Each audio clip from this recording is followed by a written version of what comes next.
Testing 1, 2. Get the audio levels right. Yep, I think that should be good.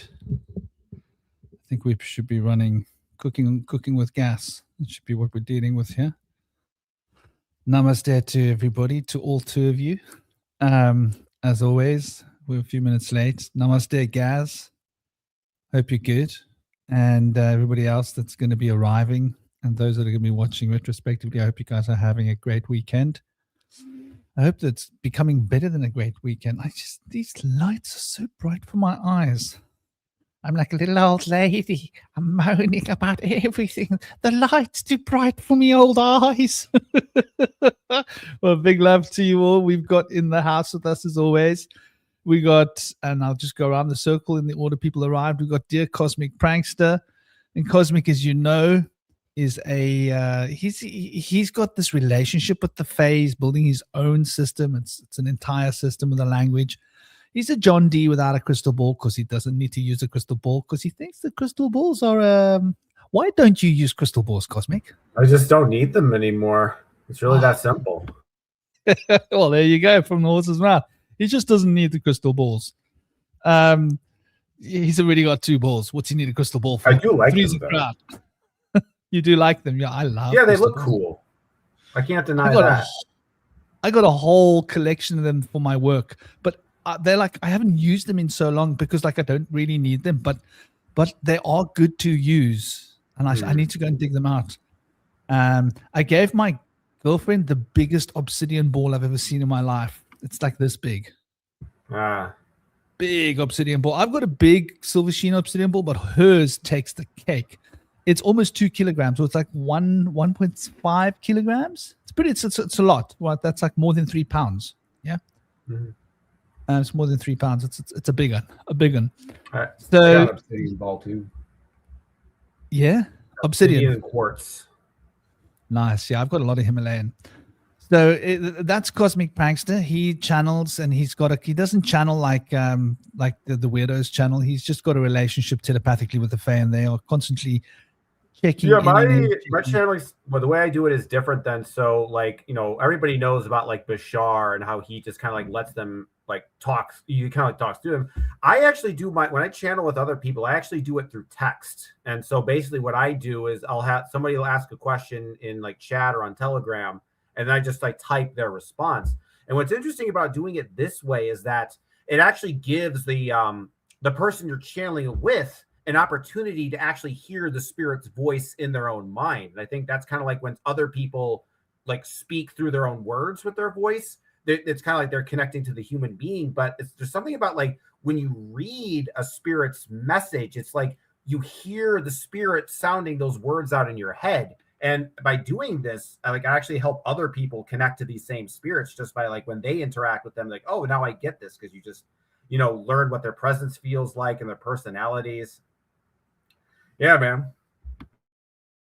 Well, there you go. That's Dear Cosmic. And then we've also got Indy Sage, who is an anthropologist by trade, although he's also deeply embedded in the Tao and the Taoist alchemy and Western alchemy as well, Hermetics. And also he's very deeply engrossed with many of the latest sort of scientific bylines that run parallel to these ancient ideas and cosmic ideas.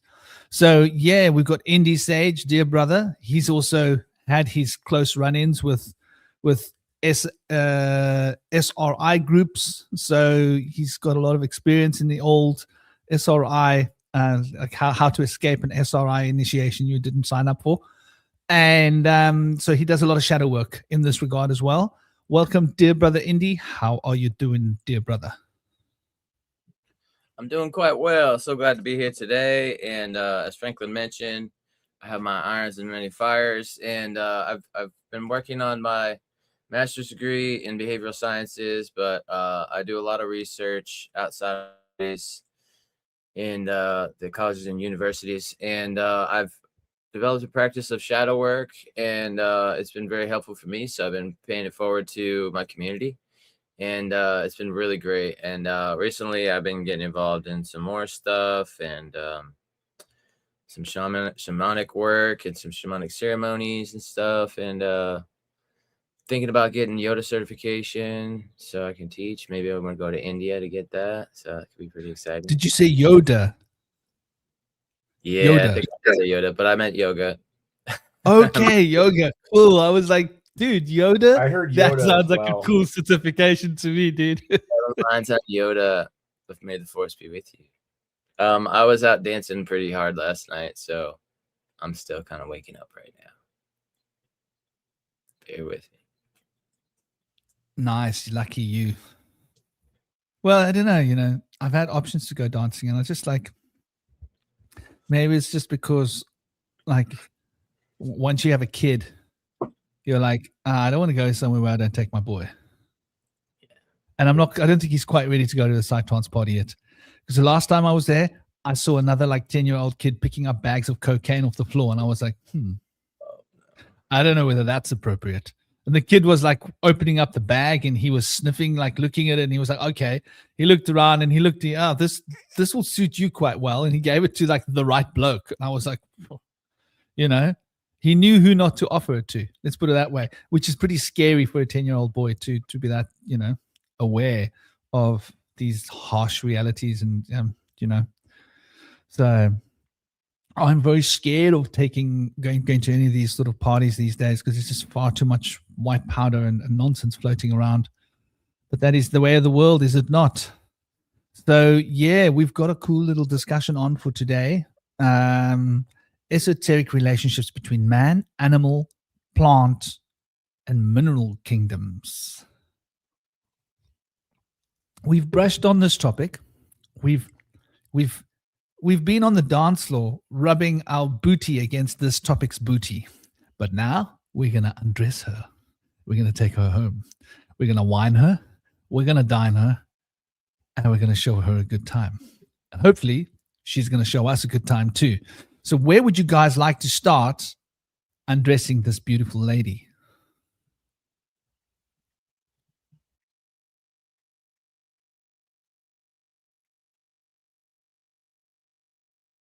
I always like to talk about whether animals have a soul.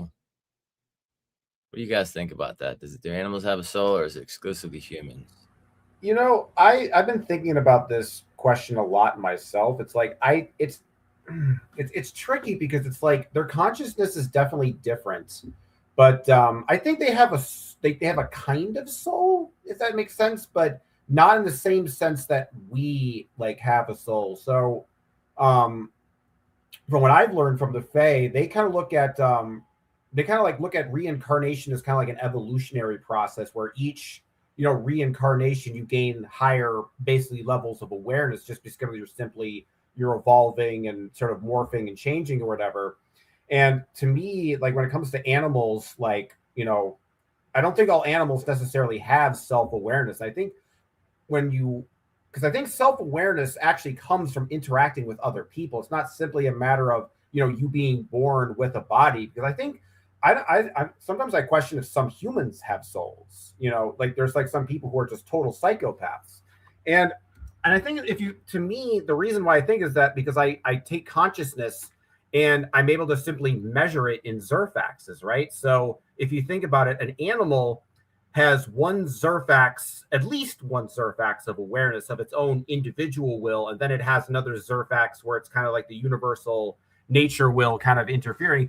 But us humans, we have more Zerfaxes of perception. We have the outer, 5 sense world, but we also have this, this inner world, which is another Zerfax and a Zerfax of self-awareness. So to me, it's not a matter of like, because I think in a sense, like everything does kind of have some kind of consciousness to it, but it doesn't necessarily have that kind of human-like self-awareness. Like it might be kind of like a more like a non-egoic consciousness, like sort of like when you take a lot of psychedelics and like you don't really have a sense of individuality and you're basically kind of just like part of the group and you're sort of melted in.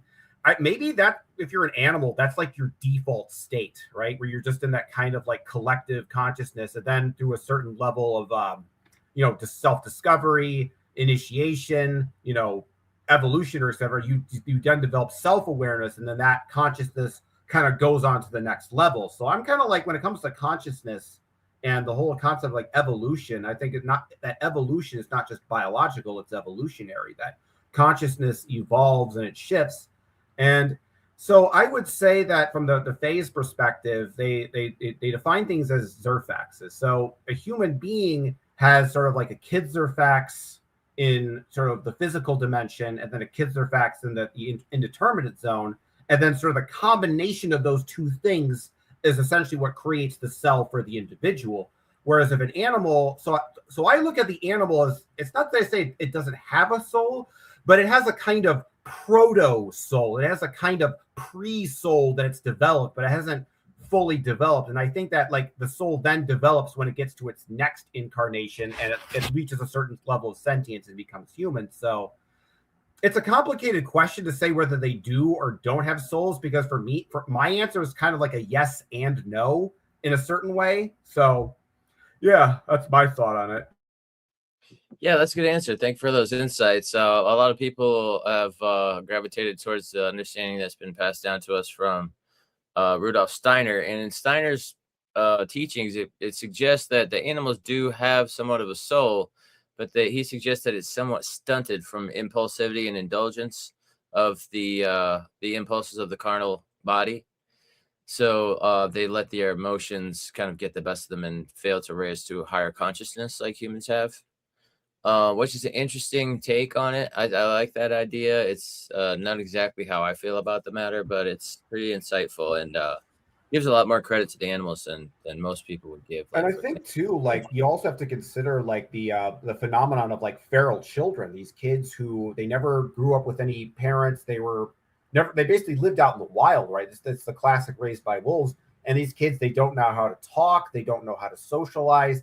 They're basically just in that preset animal consciousness, right? And I think it's when you as the parent, talk to your child and you interact with them and you teach them things about the world and themselves. It's like, that's how that soul essentially kind of develops in a way. There's like that aspect to it, because it seems like, because I think this is the same thing with animals too, that in a sense, when you own a pet and you communicate it, I think that let me think of it like this. It's like, I don't think animals, this is a framework I've been thinking. Maybe it's that animals don't necessarily have a soul at the start, but by us human beings giving them a name and giving them an identity and loving them, that we're essentially giving them a soul.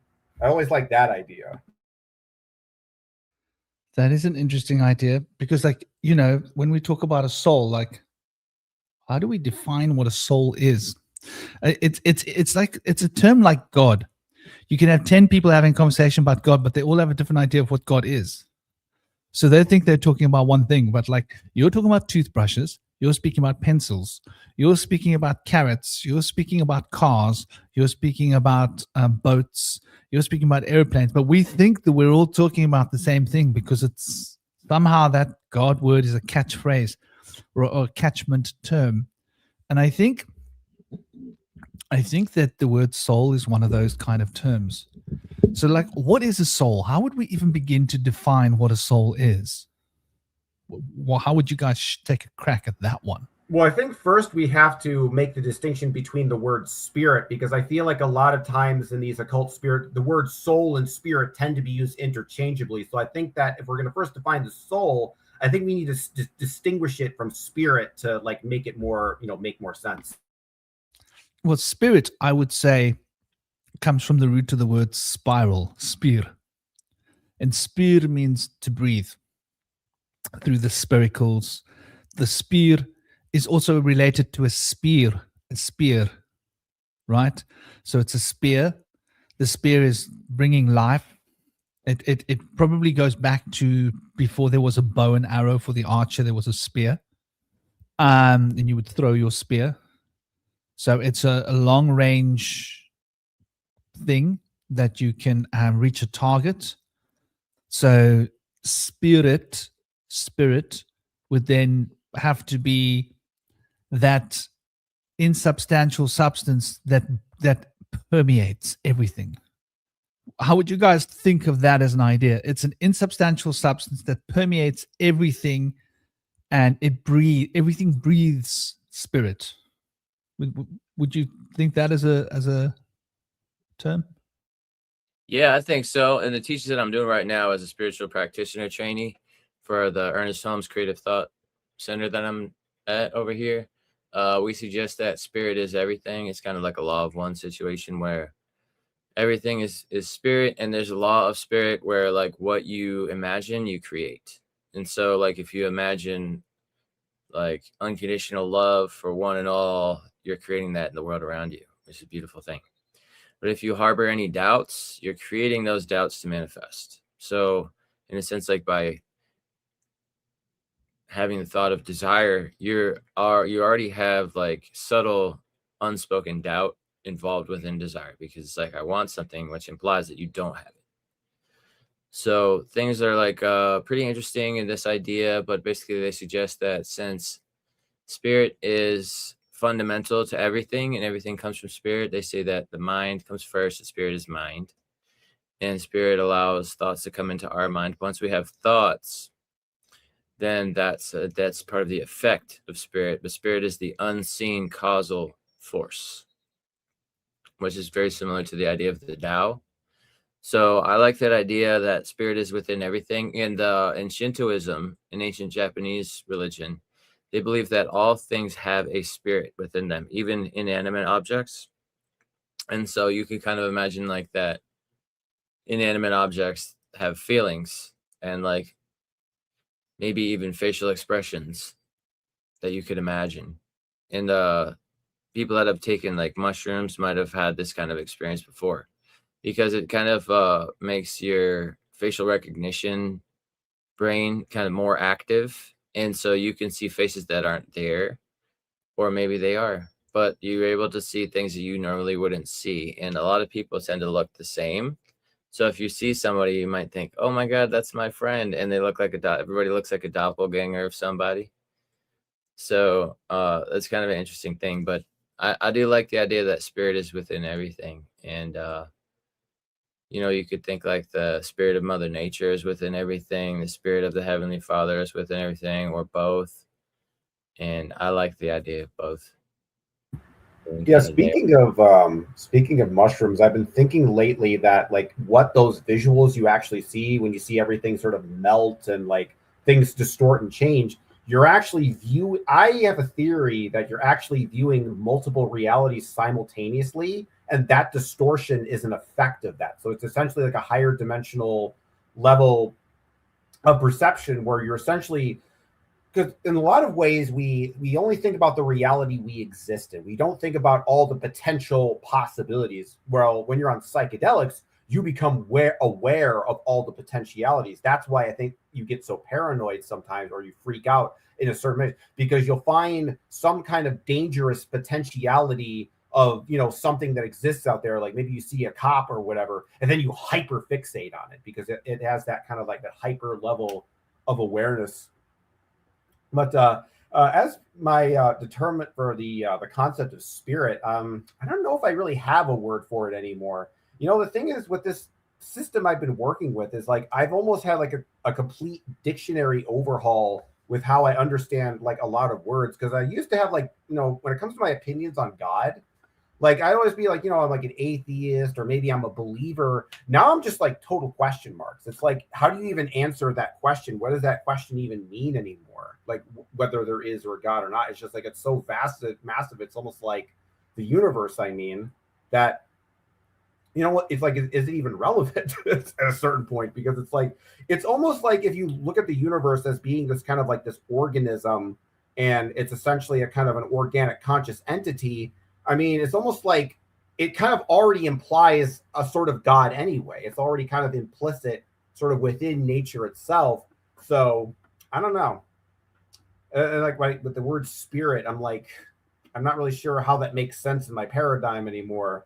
Like it's a whole different kind of way of looking at things. So, but I would say that I think that when it comes to consciousness, I think that there's the two kind of vectors of it, right? There's the like my whole concept of awareness and being sort of intersecting into each other to create the individual self. So I would say spirit would be like the masculine and feminine forces, Zith and O, within the universe, then sort of the Iserfax, which is the Zerfax of the self, that comes when those two forces align to each other. I would probably say that is the closest equivalent to a soul in the system that I work with, because it is a very much an emphasis on, you know, the individual identity existing as its own Zerfax. So that's the way I look at it. The term spirit. So, but I don't know. Yeah, to go back to I never got to answer the question of what is the soul, so I'm gonna go back to that briefly. But to me, the soul seems to imply that there's a place where the soul resides that's somewhere beyond this place, and that it returns back to, it's like the heavenly kingdom or maybe primordial source. And I feel like that kind of implies that we have a soul that comes from some higher place that comes to inhabit us here, that gives us our special consciousness that we have, whereas animals don't have that. They're just more connected to earth. I think a lot of people take that position. And I personally feel that animals have a soul that's more divine, that's more deeply interconnected to the cosmos and to the causal forces. I feel like humans have a soul that's been kind of confused and lost right now, and we're going through a transitionary stage where we don't have instincts to thrive in nature. So we're trying to develop those, and it's not going to happen until we start to develop coping mechanisms and means of sustenance that are mutually beneficial with the natural environment around us. And I think right now, a lot of the things that we do are at the expense of the world around us. And so we have like kind of a lost, broken soul, or we're fallen right now.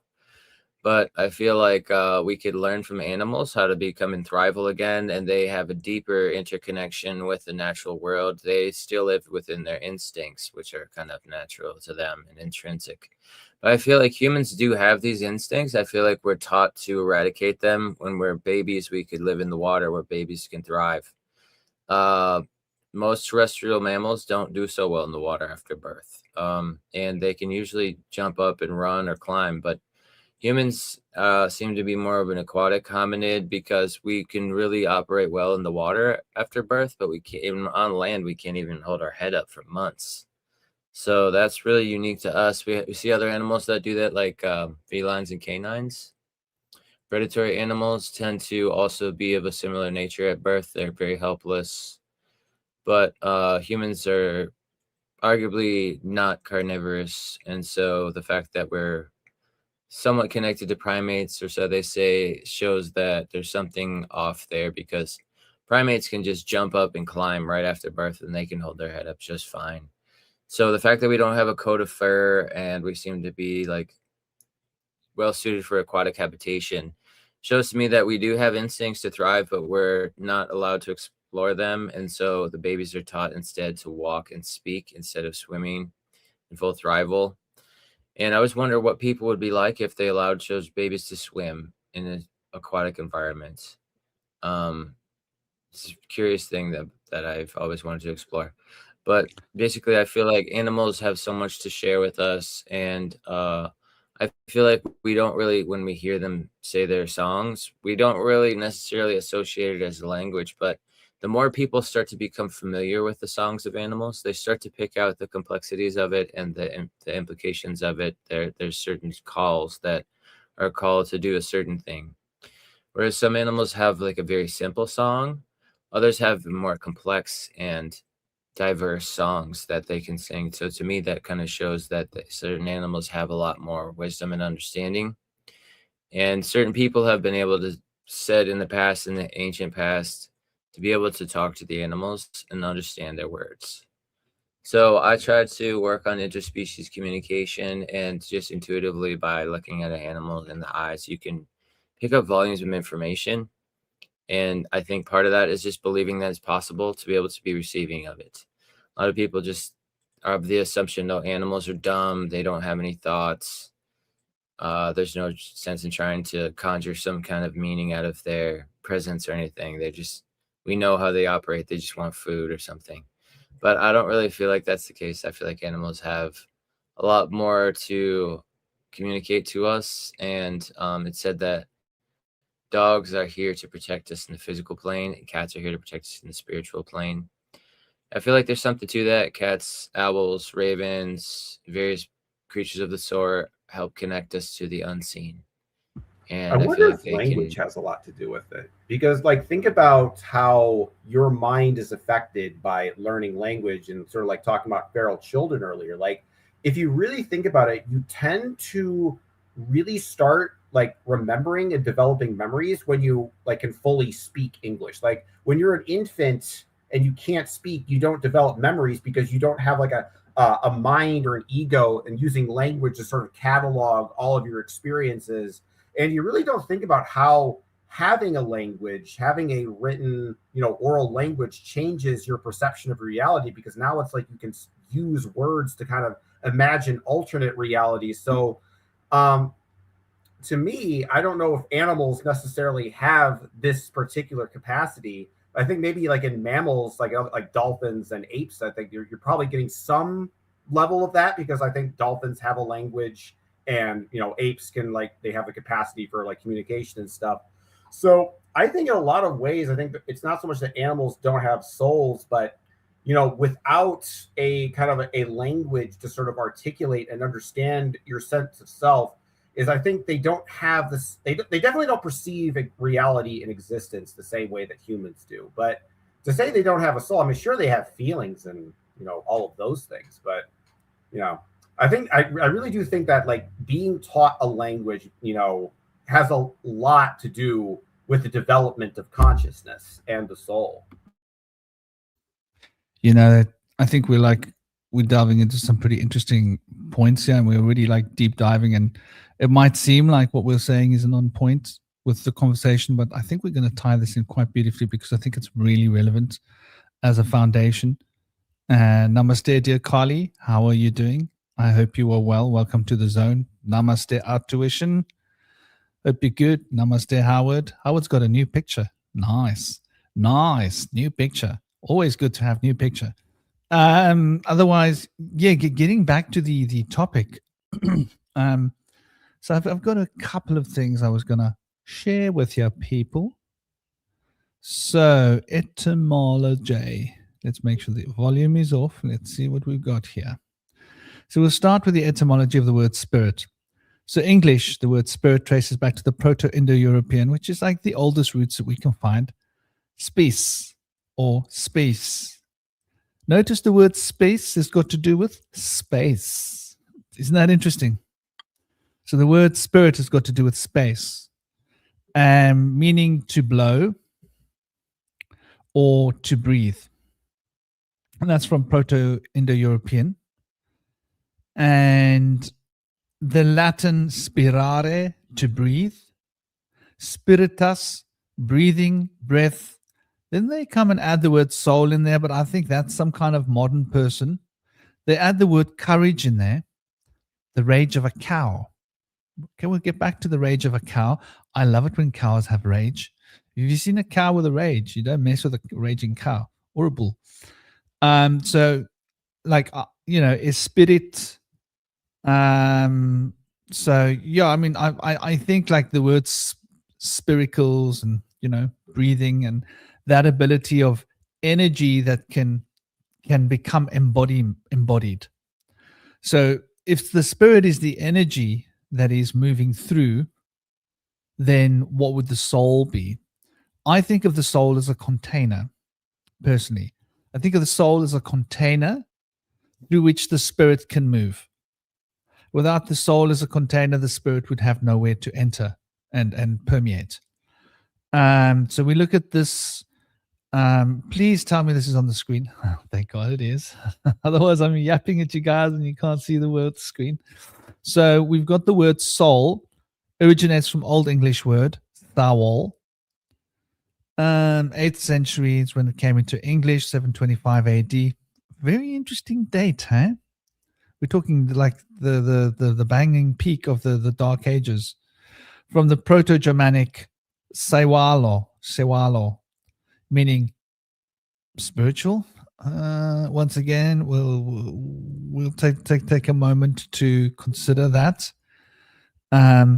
or probably a better way to understand it, the immaterial aspect of a person. I like that. Old Norse, we've got Sala. Old High German, we've got Seula or Sela. Modern German, we've got Seele, Seal. Yeah, Seele, Seal. And Dutch, modern Dutch, Ziel. Okay, then let's dive just a little bit deeper. So we're going to go into the Proto-Germanic word Sewale. Sewalo. I'm not quite sure how to say it, so please forgive me. This is got to do with soul, or relates to spiritual life, according to our anthropologists of modern time. The Sea Lake Association. Okay, that's quite interesting. They're related to a sea or a lake. That sort of makes sense because the spirit could be seen as little tributaries and rivers that flow in and out of a lake. And the lake could be the container that contains the water and redistributes the water, because it comes from the mountains, enters the lake, and from the lake, it leaves the lake to go to the ocean. That makes a lot of sense. I can see that as being a midway point between the ocean and the mountains, which is probably a really good way of looking at it. Then we go slightly deeper, and the Proto-Germanic Saola, right? The sea lake. And we start looking at the pi root hypothesis, right? That's a Proto-Indo-European root of the word. And so we've got two roots here. We got some linguists connect it to the Proto-Indo-European so-he and she-wens. So it seems like a reconstruction of these two words, somehow reconstructed, blended together. So then we take it to the next level, and we go, well, what is the word Proto-European for the soe, right? The soe, Proto-European, and the so. I'm not quite sure if I'm saying that right. So is the sun. Now we're getting really somewhere, because the sun is sort of like a container for energy as it redistributes cosmic energy towards its surroundings, acting as a hub. Think of it as a hub. And so that's like a really interesting that we see the and then the English word for sun, soul, is the Greek word for soul, and soul is literally. And I find it funny that when we're hearing the word soul, they don't relate it to the soul word of ancient Greek, because it's laughable. If you want to get right down to it, it's absolutely laughable. Or sorry, is it Greek or Latin? Helios, the sun, seen in words. Is soul the soul Latin name for sun? I just want to be clear. Why did I think it was Greek? Okay, so soul is the Latin word for sun, and it's obviously got a relation to this soy of the Proto-Indo-European, the Pi language group. So we can see that's the first part of the conglomeration of the soul. And then the second part, which is Sehi. So Sohu and Sehi becomes Soe, which is to bind or to tie. Now we're getting to the idea of a container, right? So if you were to combine the Sohu and the Sehi, it means the sun and to tie or to bind. What ties and binds the energy of the sun?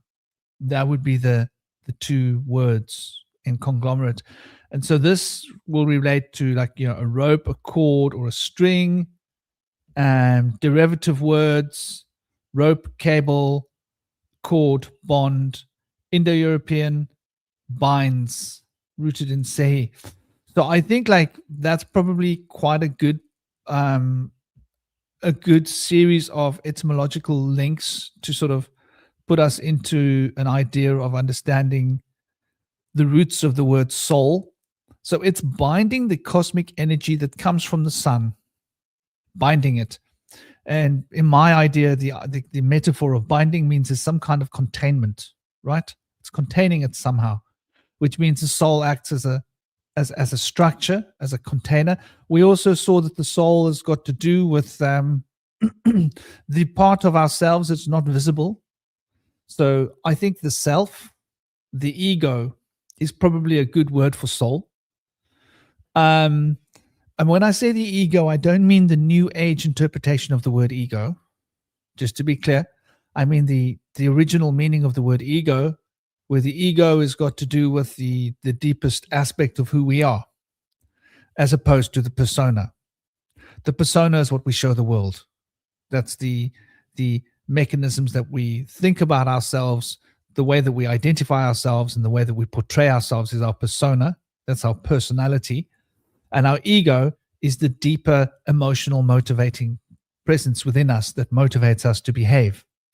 So I think the idea of the ego, the idea of the soul are intrinsically connected.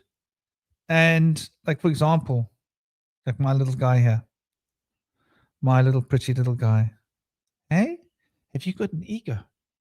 You've got an ego, haven't you? Hey, he's got a little ego. I'm going to go and put him into bed in a minute. He looks like he's tired, although he fights me when I try and put him into bed. Oh my God, he gets really angry. Animals do have a certain amount of self-awareness. He's like a child. He gets aggressive. He starts fighting me when it's bedtime. No, you're not putting me in that dark place now. No. I want to play. I want to be up. I want to be awake. Just like my 9-year-old boy. The dogs, my dogs are like kids. You know, I often say like it's very hard to distinguish between a kid and a dog. You know, if you put them all in a room together, you might mix them up. Go, damn, you know. People complaining to me, why is your dog sitting in front of the class? Like, what do you mean? Like, put your dog in front of the kids' class, and, like feed your kid in a bowl on the floor. But I mean, you know, without being silly, there is so much similarity behind the way a dog's psyche is arranged and the way a little boy's psyche is arranged. Obviously, now my boy's 9, he's outgrown the dogs.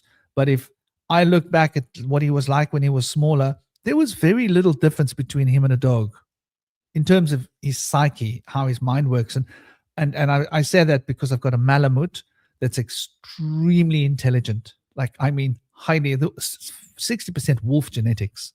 You have no idea how intelligent a wolf is, right? When a Malamute play fights with another dog as a puppy, they don't play fight conventionally.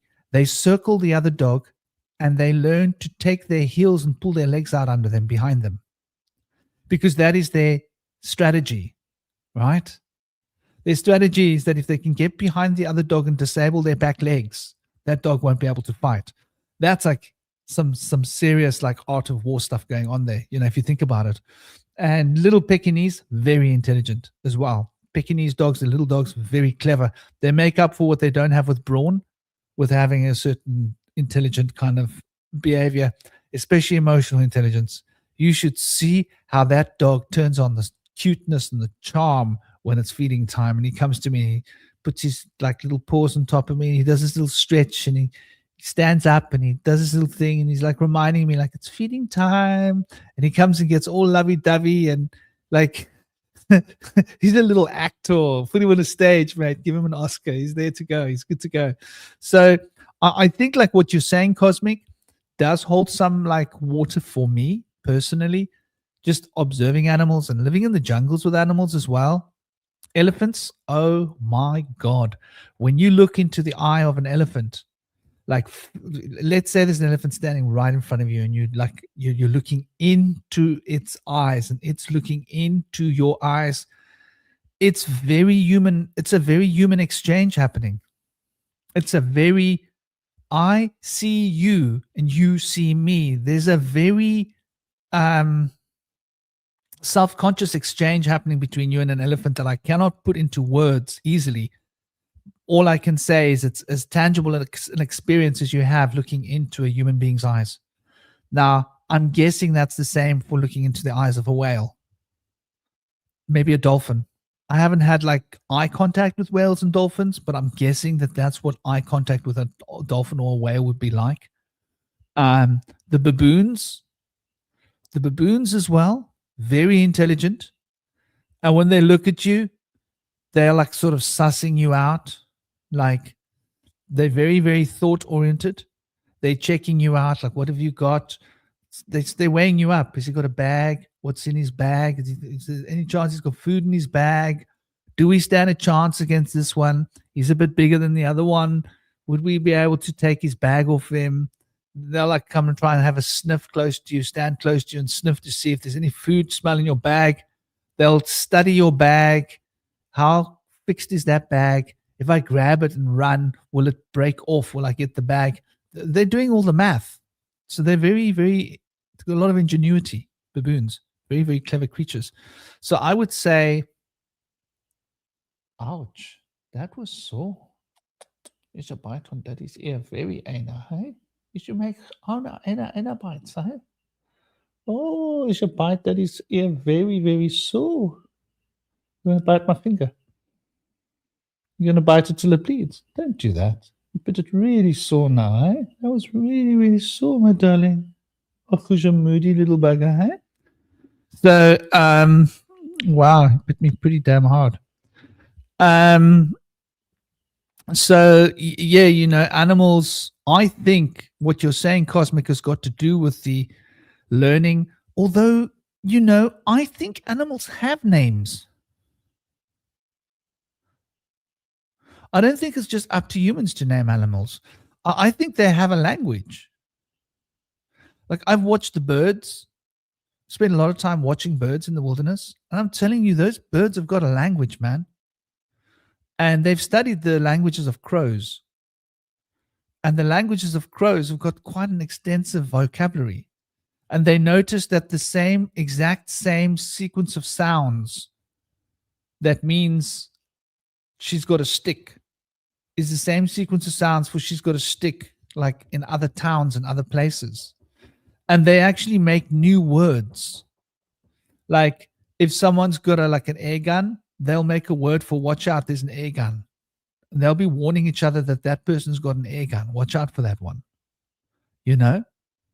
And they'll probably have a word for if he points that thing at you, make sure you stop moving. You know?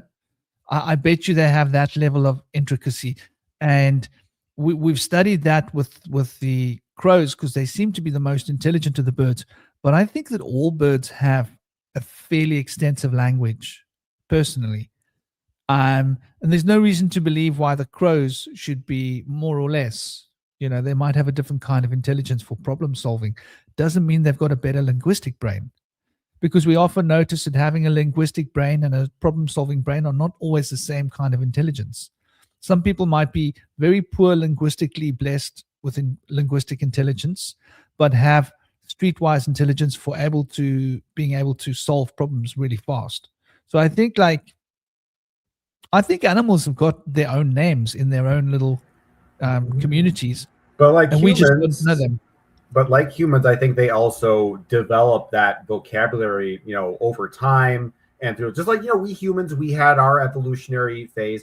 But I think when it comes to evolution, I think we also shouldn't look at it as like a total linear thing where it's like humans are at the top, then birds, reptiles, et cetera. Because I think that when it comes to evolution and how animals evolve and develop, it's not just, you know, I think it's like some animals evolve into other organisms while some kind of maintain their own thing. It's kind of like how in the human world we have liberals and conservatives. You have the liberal types who want to morph and change and, you know, become something different, become radical and revolutionary. And then there's other people who are conservative, like, no, let's keep things the same. You know, this works. You know, we don't need to change anything. This has been good for us for 1,000 years, so let's keep going. And I think nature is the same way. Like there's certain animals that are like, yo, we need to, you know, evolve. We need to evolve wings. We need to evolve this because we got these predators around. And man, if we could fly, that would really be awesome. Whereas other animals are like, you know what? We've got it pretty much figured out. We don't really need to do much else anymore. It's like, I got the things I need. And I think that, so when it comes to like animal intelligence, for example, in a lot of ways, it's like, even though humans like are kind of like higher up in the evolutionary ladder, Darwin wise, the birds, in a sense, they still have that same. They're still going through evolution, even though it's not necessarily a physical evolution. That if you have something like a language, maybe that's the thing with languages. Like once you start like a language or in that mode, it kind of snowballs and becomes into this like larger, kind of thing. Because when it comes to Zarfexology and like the whole concept of the Izarfax in itself, it's not necessarily limiting it to human beings in particular. Basically, it's not saying that only human beings are capable of developing Izarfax, but it seems that there has to be, in order for true self-awareness, there needs to be an awareness of an inner world and an outer world. And I think that animals that are purely in that pure animalistic state, they only really kind of perceive an outer world, but they don't have this kind of inner world of like dreams and landscapes, etc., at least not right away. And I think that language, whether it be a human language or an animal language, helps one to access that other part of their psyche, that inner world. And then, so I think that in order for there to be a self, there has to be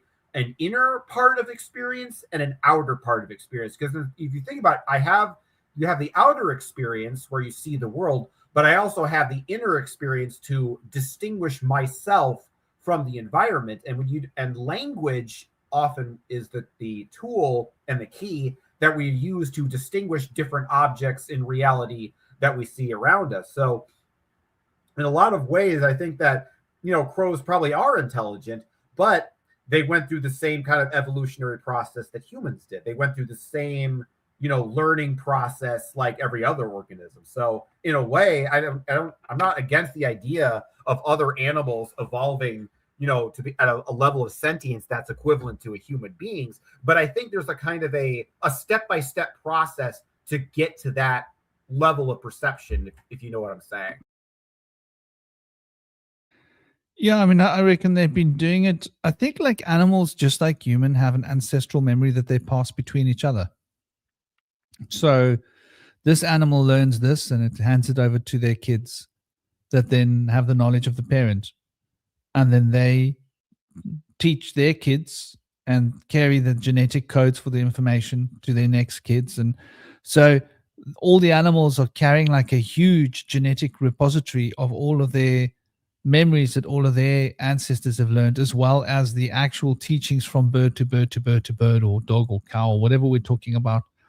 And I've noticed this like very clearly, like when I've had dogs, like when I lived in Guruji Ashram in Nandeshwar, and one of the German shepherds, she had puppies, and the Guruji was giving them all away, and the runt of the litter, no one had taken her, and I had ended up looking after her because she was not going to be alive. And he ended up giving her to me and saying to me, no, she's a special one. She needs a special family. I'm sure you're the one to find it for her. So I traveled with her for like a year and a half, fell in love with her. She was my baby. And then I found her the perfect family with children and cows. And like, it was just the perfect home for her. And I had to like, oh gosh, I have to say goodbye now. It was the hardest thing, man. But, it was for her best interests. Let's put it that way. And she took on so many traits from her mom. Now, her mom was an extremely intelligent dog. Let me give you an idea of the mother, right? She would come there and I would feed the mother treats, keeping some treats aside for the baby, but she wouldn't eat the treats. She would go and fetch her baby and bring her baby and put her baby by the treats and get the baby to eat the things first. And I'd be trying to feed her and she was like, no, she refuses to eat. She wants to see her baby eat. And so like she had like a real intelligence and a compassion. I mean, this isn't just an average German Shepherd. This is a German Shepherd that lived in a Guru ashram where everybody was practicing sadhana. So, not your average German Shepherd by a long shot. But she was very inbred, extremely inbred. And so some of her inbred tendencies and her inbred genetic issues went through to her puppy. So she liked the idea of eating excrement, for example, which was just disgusting. Any excrement of any animal, she'd be all over it. And so I had to keep a holster with a toothbrush handy, you know. You're kissing me with that face, buddy. Yeah, we got some tooth powder. We're cleaning your mouth out, buddy. Get some natural tooth powder and clean her mouth out so that she's got clean mouth. But I think animals learn from their parents, cosmic, in the same way that we have. And I think we've disrupted that natural flow with our educational institutions. I think that's an interesting point for us to maybe look at how humans have moved away from being natural in the way that animals are natural. Like traditionally, right? You would imagine that you would have carried on the trades of your family, right? You should have, right? So I suppose like my father's father was like deeply involved with the occult somehow. And my father's mother, she was Shanahan, Irish lady. She had knowledge of like birthing children, and she was midwife knowledge and how to read children. And she also had she was born with a core as well. So she also used to give people advice and serve them a cup of tea and then look at the tea leaves and be able to tell them about their future and stuff. So I suppose like you could see like somehow I've disrupted that process. I decided not to be educated in universities. School for me was boring as hell. And I decided to embrace the occult and this other spiritual technologies, if you will, because it's so deeply embedded in my bloodline. But most of us don't, right? My father my father became, he became a tradesman, but he was actually a musician. The trades were more like fallback things.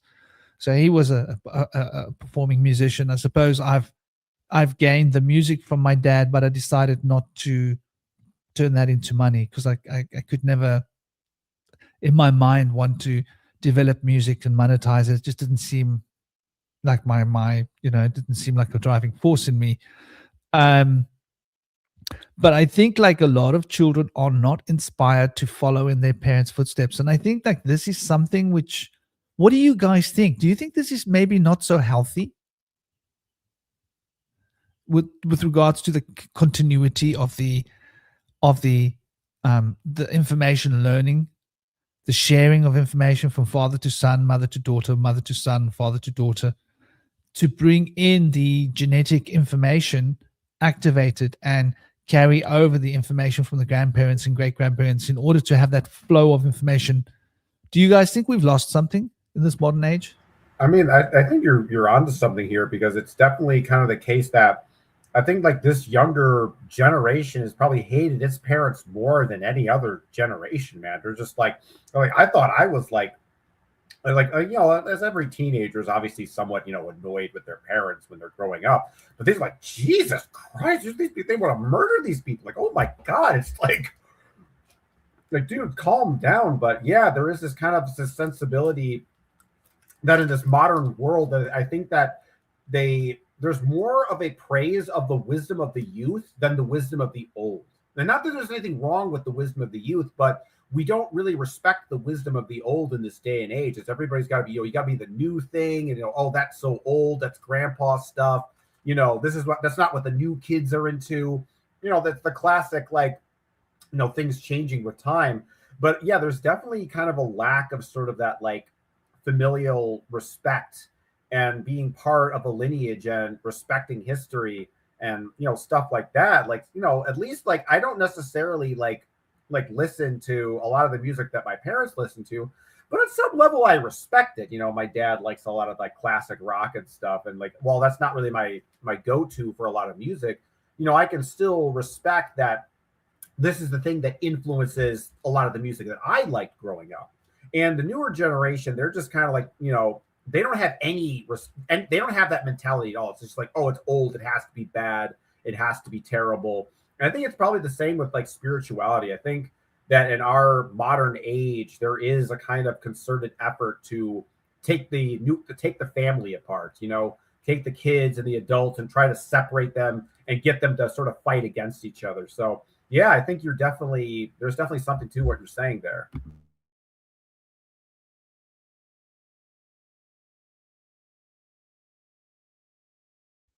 you know, and it's really interesting. I think, like, you know, for whatever reason it's happened, whether it's deliberate or whether it's just, you know, I think it's deliberate, but, you know, who knows? There's probably, it's nuanced. There's probably like parts of it that's deliberate and parts of it that's not. Just, you just start one domino falling due to one thing, and then everything else is also going to sort of fall in that way, because that's how dominoes fall. But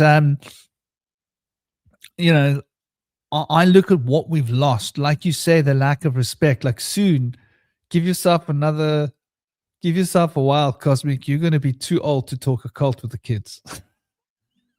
You're going to be like me, dude. You're going to be like, no, dude, you're a has-been. What are you going to know about the occult? You know? And it's quite funny, because in the old times, like, even in my generation, we used to still have respect for the elders, in as much as, whether we agreed with them, whether we believed them, we would respect the fact that they had experience that we didn't. It was sort of like a natural thing, right? Like, if you were learning anything and there was somebody that was old that was going to show you something, you would actually pay more attention, because you knew, oh, this person's been doing it for a while. They must know what they're doing, you know? And that has been lost, which to me says that our skills are going to decrease, right? Humanity, our skill sets are going to go It's down already the happening. tube. Yeah. And I think it's going to get worse because of the younger generation. And if our younger generation is like that, what could the next younger generation be like? And my little boy, he's 9 years old, and he's challenging me. He's challenging me about, like, what's right and what's wrong. And I'm like, dude. And he's telling me, no, this and that, because he's using Chat GPT. Like, so, you know, I don't know how I feel about that, but it's part of the education these days for kids. They're learning about it. So he wants to ask questions of Chat GPT, and I'm like, well, I can't shelter him too much from the world, right? Because the world is there and he's got to live in it. And I can't let it be a shock to him, like one day, oh my God, there's Chat GPT. But I'm constantly educating him about how toxic and dangerous these AI are, and that you can't rely on them. And he was telling me how Chat GPT, like, has a lot more knowledge than people. And I was trying to explain to him that's not really the case. He was like, no, it is the case. I was like, well, where do you think the Chat GPT got that knowledge? And he stopped, you know. But he was quite happy to argue with Daddy. No, he knows better. He knows better. And he's only 9 years old. I was pointing out to him, you know, that Chat GPT has been trained with people. It's been watching and listening to what people say, and it's repeating what it's heard from millions and millions of people all around the world. And it's got a big reservoir of information that it's trapped in, but all of the original ideas come from people. And he was like, oh, is that where it comes from? I was like, yeah, it's trained on people, dude. It's the people intelligence that Chat GPT is exercising, or pretending to exercise as its own. But really, it's just looking at previous conversations and trying to sort of calibrate an answer that's relevant to what it's seen in the past. So I think, like, this is a big thing with the younger generation. And with animals, getting back to the connection with humans and animals, perhaps humans not being so connected to our parental line of information and knowledge disconnects us from our ancestral lineage of knowledge, disconnects us from animals. What do you guys think? Do you think that disconnects us more from animals because we become different to them? Yeah, I think there's something there. I feel like we have a big difference between animals in the sense that we kind of latch on to needing linguistic instructions to live our lives and having technologies to cope with, whereas they kind of are taught to just kind of emulate their kind and just watch what they do and do what they do. And it would be interesting to see what happens when animals are separated from their kind. But when humans are raised as feral by other animals, they emulate those animals just like an animal would emulate each other. So it almost seems like humans have the potential to be just like an animal unless we're exposed to other people, which to me might really tie back to the fact that we were amongst the gods, and like maybe it was a breakaway civilization, maybe they're from another place, maybe they are really advanced in ways that we just don't have completely. Some people seem to have these advanced ways, like they can levitate or move things with their mind or see through time or space. So people can like develop these abilities, but it's not something we all have available at our fingertips.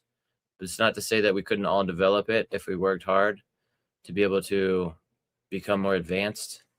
But I feel like there possibly was like an ancestral race that we called the gods and the angels that actually had a way more advanced capabilities. And we find these like elongated skulls like across the world that had like huge brains that were like nearly like maybe twice as much as ours or almost that. And they seem to have had capabilities that were more advanced than things we can do. And so I feel like people maybe of the assumption that they have regular industrial technology that they made out of like metal ores that they mined or something. But to me, I feel like more of the research I've done has shown that they really do things with their mind. They can use just naturally occurring things like crystals, lattices, and develop technologies with Mother Nature through the mind, not through their hands, through building things like we do, but through like extrasensory perception and telekinetic powers. They can somehow seem to like be able to rearrange things with their mind. There was a story that I heard about Quetzalcoatl, the feathered serpent god in Mesoamerica, where they suggested that the Quetzalcoatl was able to create a brilliant home for himself merely with the powers of his mind. He was able to like mine through the earth to find ores and made his house to become silver on the inside and gold on the outside, and then had shells and gemstones encrusted on the walls, and had feathers for a roof. And he was able to just kind of like gather things with his mind. And they said that he was able to just with his mind like look at the side of a hill or a mountain and then have various things just emerge from it and then like form into a structure. So like this stuff seems to a lot of people to be like science fiction or just kind of like mythical or just stories that were an embellishment or imaginative. But I like to look at a lot of things across many cultures, and there seems to be a lot of mention of these kind of things from the gods. So it seems like we have a kind of a different way of going about things. We're able to use um like different metals and ores and crystals with our hands and like chip at them and like form them into like a device that we hold. And like we can do certain things with them, like make fire out of a flint or like create like magnetic resonance with like certain crystal bowls that we make that can vibrate at chakral frequencies and heal parts of the spiritual body and emotional body and stuff. But I feel like our way of building technology is markedly different. Like if we look at the Bugosphere that was found that operated for like 12,000 years, it's been dated to have been created 12,000 years ago. It doesn't have like when we have human technology, you look at things, there's like seams where two different parts were made where you could create the inside and the outside, and then they were fused together. And then there's like a seam where they were welded on that seam. The Bugosphere doesn't have anything like that. It seems to have been created from the molten state without any type of like industrial crafting.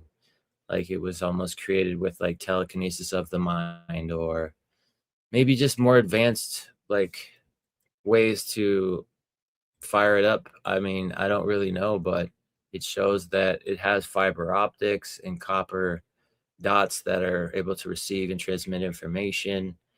And it operates from static electricity to be able to be its like levitating propulsion factor.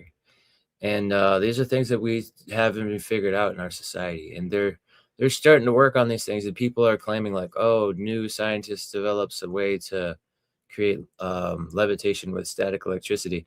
And people that know about the boogosphere are like, well, I think I know where they got that idea from.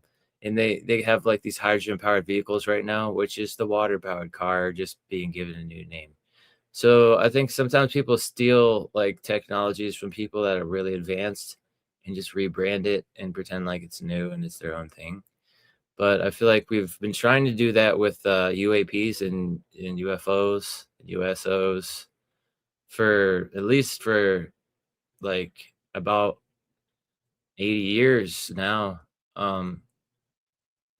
If you look back at the Roswell incident that happened in, I think, 47, but Admiral Byrd was able to come in contact with them earlier than that, like in the 30s, maybe even back to the 20s. So we've seen those in the modern time. We also have like witnesses from the ancient past in artwork and drawings and different glyphs on the walls. So this kind of stuff seems to be around us. I feel like there's a greater advanced race that has more power in the mind. Whereas like we're kind of somewhere in the middle between that and the animal. So I feel like a lot of people don't develop spiritual ascension and higher consciousness, but some people do, like a smaller portion of our collective do develop those things. And I feel like once like humans can be in a place where we have higher consciousness than an animal when we develop those kind of capabilities. But I would say that most people are not as capable as an animal with their consciousness. We're able to choose, we have the free will, which I don't think necessarily is good, to choose to do the wrong thing. And I feel like animals don't really have that choice to do the wrong thing or something that's out of their nature, whereas humans can. And so I feel like we are in a place where we could become like really like degenerated cognitively and like choose to do terrible things. Like we'll see things like, oh, look at this like most beautifulest place I've ever seen in the world. Like let's just turn it into dollar bills. Let's just destroy it and leave a bunch of toxic waste in its place and make it into like a mansion and a yacht for me and my family or something like. And that to me is nothing close to the sovereignty of an animal where they're divine and thrival and they're effortlessly just doing the right thing all the time. Whereas humans try to do the right thing. Sometimes to them what's right is like to just make some bank and just like exploit the heck out of nature and each other and ourselves. And it's sad. But I feel like we have a lot of potential. We're all over the map. I don't know. What do you guys think? Yeah, I think this is interesting. Our tuition was asking an interesting question earlier, and I think you're completely on point. Humans, possibly it's our conditioning that has caused us to become so obsessed with the final product, money, dollar bill, because of the way that our economies operate. It's probably pushed us in that way. I want to see if our tuition and namaste there, animal, animated, human frequency, Viken Kokozian. That's a mouthful. Welcome indeed. Our tuition, I was just asking to dip into talking about the relationships we have to plants, minerals, etc. Oh yeah, our tuition. We're getting there because we're establishing the ground roots. And by the way, I'm having a local brewed ale, and it's so damn good. I bought 2 ales today with my shopping. I saw it on the food shopping. I was like, oh, ale. I haven't had an ale in like a couple of months. Oh, I'm definitely going to have one of those. And I got 2 of them. They're the little bottles, but they're the local brewery here in Chapman's Peak. And it's like old-fashioned brewery style. It's not like commercial beer or something. It's like a small little brewery here in Chapman's Peak where they make artisanal, ale. And I was like, dang, I got to get me some of that. Nice to see the supermarket stocking the good stuff, because like I would never drink awesome. Like a commercial beer or something. It's just yeah, where I live, like in Asheville nearby, it's like supposedly like the microbrewery like capital of like our country over here, and they have like so many different microbrews. There's like all these different breweries you can go to, and they're all so different. It's really good. But beer supposedly like ties back to ancient Mesopotamia, and they would drink out of these like clay earthen pots, and they would have these long straws that they would drink from, which is really different from the way we drink it now. But apparently, They were it looking was for something. until Einstein carbonated beverages, apparently. Yeah, I don't like bubbles in beer. That's why I like ale, because it doesn't have bubbles. It's like old school. So yeah, our tuition. I think that's a valid point. How far are we in? We're into the first hour. So it's probably a good point to start also adding to the register, right? Our connection with plants. But before we can start our connection with plants, right? So we're establishing our connection with animals. To summarize what I think, and I'd love to get you guys feedback on this. I believe that our organs are animals, in a sense. They're like little animals that coexist within a system. And you get different kinds of animals in the same way that you've got 3 different beings that coexist in the Portuguese man of war, right? And they're 3 individual beings, and they coexist as a single entity. I think our organs are like this to some degree. It's just it becomes more fused as time moves forward. I think it becomes more situated permanently as beings. So I think like symbiosis between animals is a big thing to look at, and then symbiosis between humans and animals. You know, dogs, cats, their place in our world. Why would humans have had birds? Think about it. I've got cockatiels here. Well, if a snake came into this lounge now near my child, do you know who's going to tell us first? The birds. They're the most perceptive. They see everything. Their eyes are like little eyes, are like ching, ching, ching, ching, everything. So they start talking, you know. If my son's going near the bird cage, they tell us, hey, there's a risk here. There's a threat. What's the it's Joshua? What are you doing? What are you doing the birds? You know? So they started to see him as a threat now because he's so wild, and they find him like overwhelming. Like you grab them and bring them out of the cage. I'm like, dude, you can't take them out of the cage on your own. You need mommy and daddy's permission. You know the drill. They're not playmates. You can't take them to your room and play with them in your play castle, because that's not how birds work. You know, they're fragile little guys. So the birds, I think, are symbiotic with humans, that they would be our advisors. They would advise us about small risks. There's a scorpion in your premises. There's snakes in your ground, in your home, in your bed. You know, and you know, imagine you're getting into bed and you don't know there's a snake in the bed, and you sit on top of a snake or a scorpion. Like imagine the drawback, how that would ruin your night's sleep, especially when there's not a doctor surgery down the road. So I think there's a lot to our relationships with animals and our symbiotic relationships with animals, and how animals have become a part of our life. We're sort of connected spiritually on the world of soul. I think our souls are connected to certain animal group souls. And I think there is definitely a soul presence in animals. And I think maybe not all animals have got soul. Maybe like a soul is like an ant hive, maybe has a soul, right? Maybe the ant doesn't have an individual soul. Maybe it's part of a collective. But I can tell you now, of observing and moving with the ants, they are self-aware. Imagine 2 lions facing off against each other. You're telling me there's not self-awareness there? This lion's sussing that lion out. Am I going to win? That lion's sussing this lion out. Am I going to win? Have I got what it takes to put this one down? The other one's thinking, have I got what it takes? That one's thinking, maybe I can outpsych that one. Is that one likely going to be scared of me? So they are evaluating themselves while evaluating the opponent. Think of what that means in a showdown between 2 animals. There must be self-awareness. Otherwise, how could that happen? Because very often they'll stand there and they'll do a little display of, and that one will go, no, I don't think I can take that one. I'm just going to go this way. There's no point fighting. I'm not going to win. You know, how do they figure that out if they're not self-awareness?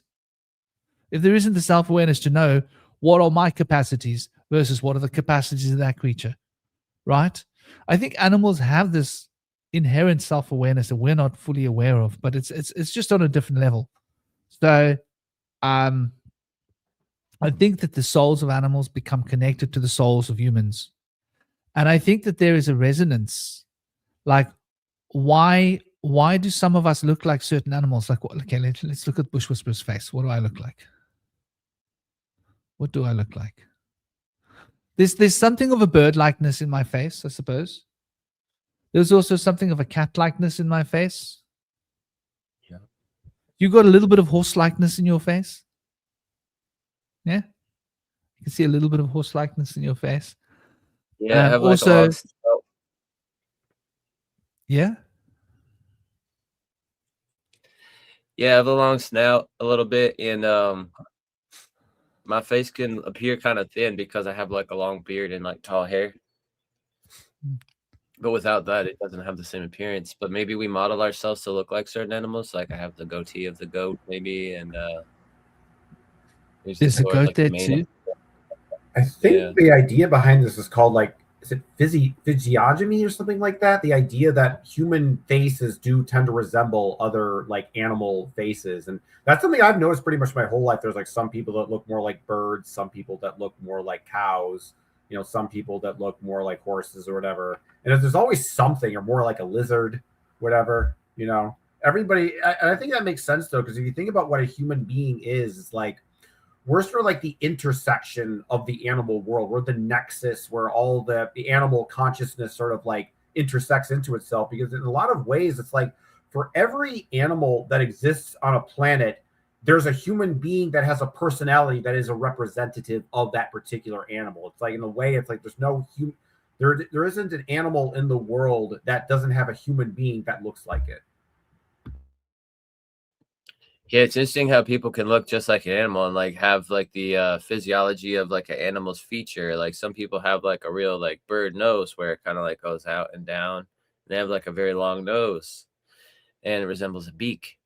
Whereas like other people have like a very flat nose and that kind of resembles like maybe like a seal or like sometimes like various breeds of a dog or something. But like people have various eyes that look like maybe like a bird's eyes or like a horse's eyes or something. Like people can have wide eyes or eyes in the middle. And so like there's so many different features of people, and like kind of their mannerisms sometimes resemble an animal, not necessarily just their appearance. And I could always tell what the spirit animal of a person would be when I look at somebody. And I feel like Franklin, you have somewhat of like the appearance of like a seal or a sea lion a little bit. I see that in you. And people have said that I look like a kangaroo when I was younger. And I like that. That's kind of fun. But I also think, like Franklin mentioned, the various parts of the body could be like an amalgamation of various animals. It'd be cool to make this into like some kind of an art piece. Like the ears kind of represent kind of like a snail or like a shellfish kind of, and the brain kind of resembles like an octopus, and like the intestines kind of resemble like a snake, and or like an eel. And then there's like other organs that resemble other things like anemones or um, corals or something like that. And then there's the muscles kind of resemble like I don't know, like maybe the muscles could be like Muscles in the body. yeah, like kind of like the inside of like a shellfish a little bit. They have like a lot of muscular appearance of their bodies inside. But then there's like the hands kind of represent like a crab or like a spider kind of thing because there's a lot of fingers and legs or whatnot on them. And then we have like the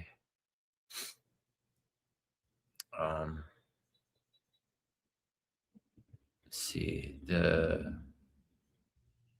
the teeth kind of in the mouth like represents to me like kind of like I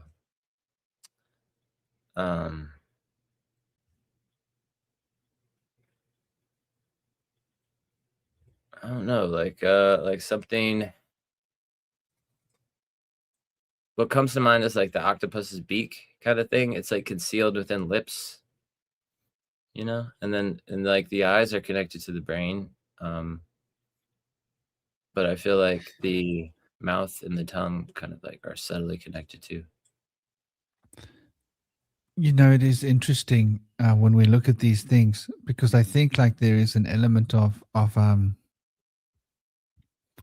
like, for example, I don't like that my eyes are so close together because it's very predation. It's very predator like.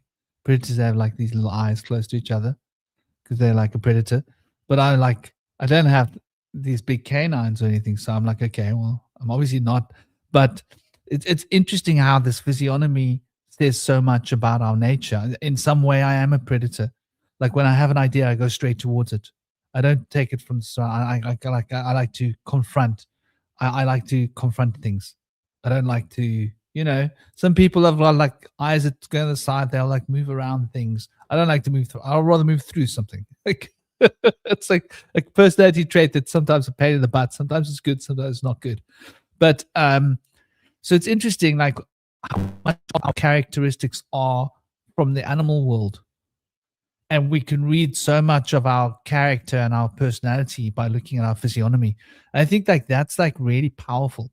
And then when we look at animals, we're going to make the link between animals and plants, right? And trees. Gosh. So I've had these experiences with trees and plants. And they've become gateways for me into other worlds, plants and trees. And they've become like I've experienced kind of telepathy with trees, but it's a very different kind of a telepathy than you'll have with animals or humans. Very, very different. Like you got to be prepared to sit and wait a long time to get one little piece of impulse information, whatever it is that you're picking up. And so that like the relation comes from different trees, different animals, and different trees and plants seem to speak more about our character. Isn't that an interesting concept? Like some people have a spicy character. They got like a bit of chili in their character. They're spicy. They're hot. I'm quite hot in a way, hot-blooded. My girlfriend keeps saying like, "Aren't you cold? Are you warm enough?" I'm like, "Yeah, wearing a t-shirt and like it's cold usually." And like, I'll warm up the whole bed. Like I'm like a heater, dude. Like I'll warm up the whole room just being in the room. And not now, Josh. I'm busy in the live. You can have half the packet of knickknacks. Let your mommy decide. No. Tell your mommy I said she must give you half. That's the end of this conversation. He's finished his supper and I wants to eat knickknacks because Daddy bought some spicy chili knickknacks, but only half the packet. Like that's it. It has to be regulation. But yeah, so the relationship between the plants and the trees and the animals, how the trees are. Okay, let me start by an experience from another reality. I'm going to use the word heaven to describe this experience because it's so abstract I can't put a word to it. It's places that I've lived in before I was alive. Somehow, somewhere. And it's from my past and my future. But anyway, without getting tied into when or where it is, like this place where nature is so beautiful, it's so lush and it's so perfect. And we don't walk. We travel. We just travel where we need to travel, right? It's like we fly, float, fly, whatever. And the different tribes have different things. Like I'm a tree person. So in this realm, I have a relationship with trees. Some of you won't have a relationship with trees. Some of you will have a relationship with the air. and you will live on the ground, but you will have a relationship with the air to make a boundary around you to maintain your environment, like a force field in the air. And I mean, I don't know all the other beings that live there, the other people, how they work. I just know like my experiences of being there. And, you know, I've spent some time there. And so I have this relationship with the trees in this reality. And I know that there's other beings out there that have other relationships other than the relationship with force fields that live on the ground and with the trees. There's something else too, but they were like somewhere else. They weren't like in my immediate vicinity. Those that have the force fields with like that live close to the people who live with the trees. And my relationship with the trees are that like I am one with that tree, and the tree grows to my specs, to my specifications. So the tree grows an environment that encapsulates me, my requirements. So you don't cut the tree, it grows into your home because you become one with the tree and it becomes your place where you live. And it customizes itself to be exactly what you need through telepathic inference between yourself and the tree, because you're not separate. And this is a very interesting concept, you know. And I don't know which heaven this is, because I know that there's other heavens too. This is just one place that I have been. And to get there, you travel through a plant, right? In order to travel to this place, you've got to go through a plant. And when you get there, it's very disorienting because you want to carry your thought processes from this world, but then you have to recognize it takes a time to digest that the laws of physics are different there, right? Laws of physics are not the same as here. And it's not the astral plane. I want to be clear, right? It's not the astral plane. It's not the etheric plane. It's another living plane of existence, something separate. And there's a familiarity when you get there, like, oh, it's this place again. It's been a long time since I've been here. And when you're there, when I was there, interestingly enough, I mentioned an obsidian ball. I had a sheet of obsidian on the tree. And you mentioned something, Indy, about how the obsidian got there. I manifested that obsidian out of the earth, out of that planet where I live, that place, right? I didn't go and mine it or make it.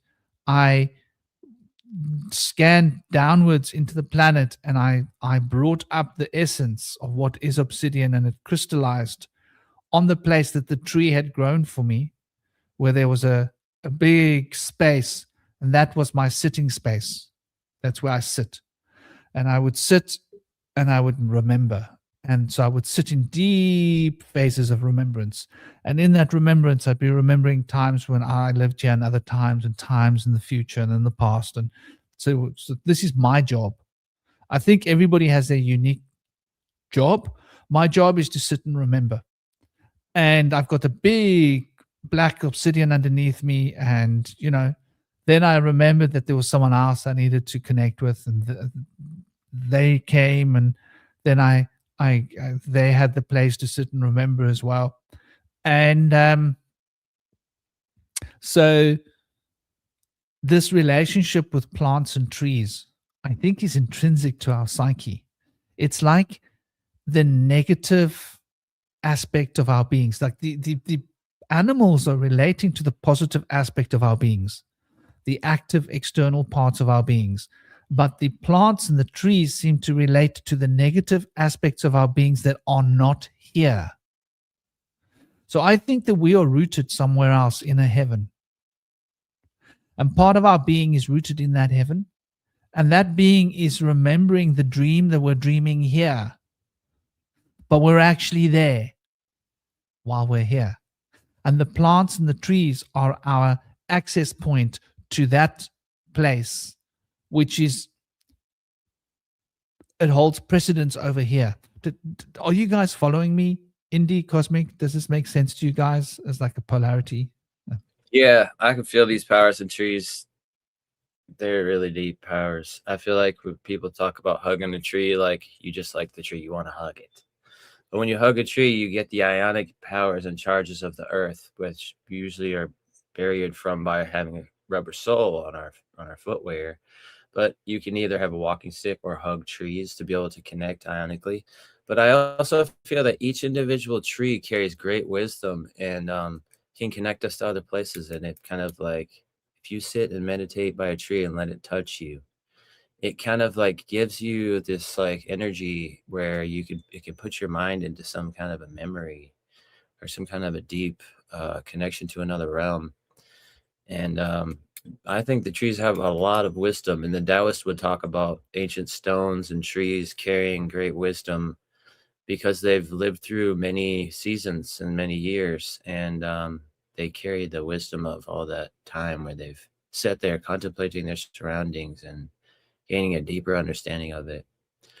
So I feel like humans can also access that through being with a tree, being close to a tree, whether you're touching the leaf or the stalk of the tree, the stump.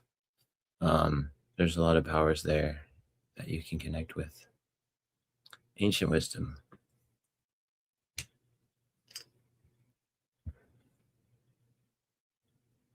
I think it's kind of interesting, your description of this kind of this world. It's kind of making me, the idea of, we dreaming ourselves being here and our actual selves being somewhere else. This is something that the Fae have been kind of talking to me about in terms of how the fact that we essentially, that human, their conception is that a soul essentially exists in 4 places at once, right? You exist in 4 like different Zerfaxes. I think there's like one of those meta Zerfaxes that we don't necessarily adhere to. That might be where our true self lies. And what we experience as our individual self here is a sort of a Zerfaxagonal perception, projection onto this realm. So essentially, it's like we're in that realm you're talking about, and we're astral projecting ourselves here into this realm. And so when we die, it's like just basically like waking up from a dream.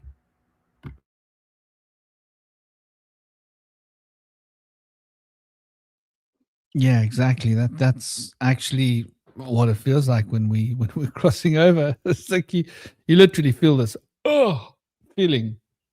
Like even if you're not asleep, even if you didn't pass out, that feeling of like being pushed through a bubble, but then there's this feeling of yawning and this feeling of yawning. Like I can't explain it. It's like a concept. It's not a physical yawning, but you feel like you're yawning and you're opening your eyes more and you're opening your eyes and you like that feeling that you have in the morning when you're still sort of waking up. It's a very tangible feeling. We're going to get that when we cross over for sure. That's what I experienced when I drowned, and I was pushed through the bubble. So and I think that makes sense from a shamanic perspective. The whole idea of dream time, it also adds up.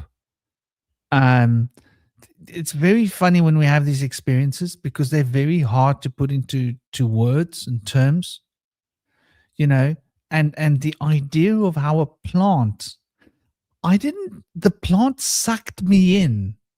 Okay, so I didn't choose like, okay, now I'm going to go through this plant. I was just looking at a plant, thinking how beautiful this plant was. And the plant just went like this and it sucked me into itself. And it was like a very weird experience. Like, holy crap, the plant's like swallowing me whole. And when it swallowed me whole, it's like I came out the other end of that place. So like plants are like gateways. That's what I think they are. I think they're like gateways. I think they're like living, energetic, living gateways. Think about what a plant does, because like after that experience, it made me really question what plants were. Like holy crap, like they aren't what I thought they were. Okay, there's something going on here that's very occult, very mystical, very esoteric. Like how the heck did that plant swallow me whole, my whole consciousness, and burp me out there? And when I was brought back home, I was traveling backwards through the same plant. Very distinct memory, right? So I was pulled inwards, frontwards through a plant. And when I came back to myself, I was moving backwards out of the plant back into myself, which is like The plant did it. I don't even think I did it. I think the plant did it. The plant decided you are ready for this experience, and it did it. And I was like, oh, wow, what are you doing to me? It was that kind of experience. It wasn't like me going like, now I'm going to travel through the plant. No, I was like a bystander. It was like, holy crap, you're doing what to me? You're taking me. Oh, holy crap. You swallowed me.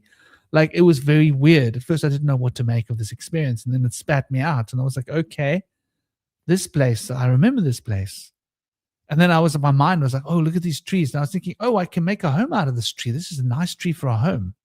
My brain was starting to like think like, ooh, I can like take that branch. And then there was a shock that came at me from the tree spoke to me. It was like shock. Like, why would you do that? And I was like, what do you mean? Why would I do that? And it was like, no. And then it showed me like, you and me, we're one. Like, I'll grow for you. Just let me know what you need. I was like, oh, right. I just go place an order. Like, send the waiter around. I'm ready, you know? And so it was a very like almost disturbing experience of realizing like everything that I've learned in this world is like irrelevant. But the idea of plants being this gateway, if we look at what they do, so we talk about the soul, right? And we're talking about the soul as being related to the sun, which is life, and gives life to everything, and the fetter, the tying things together. So the soul is what ties together something of the sun. The energy, the spirit of the sun is tied together to make a structure, and that's the soul, right? If we think about it in those terms. Then what does a plant do? Well, a plant translates the information of the sun, right? It translates the information of the sun into sugar crystals so that our bodies can maintain life. Okay. But what does this process mean backwards? Like, okay, so that's one way that the process works. It takes the cosmic energy of the sun and turns it into crystals, which are sugar, and that's photosynthesis. And it does it to generate energy. It doesn't need anything to do that, just the sun.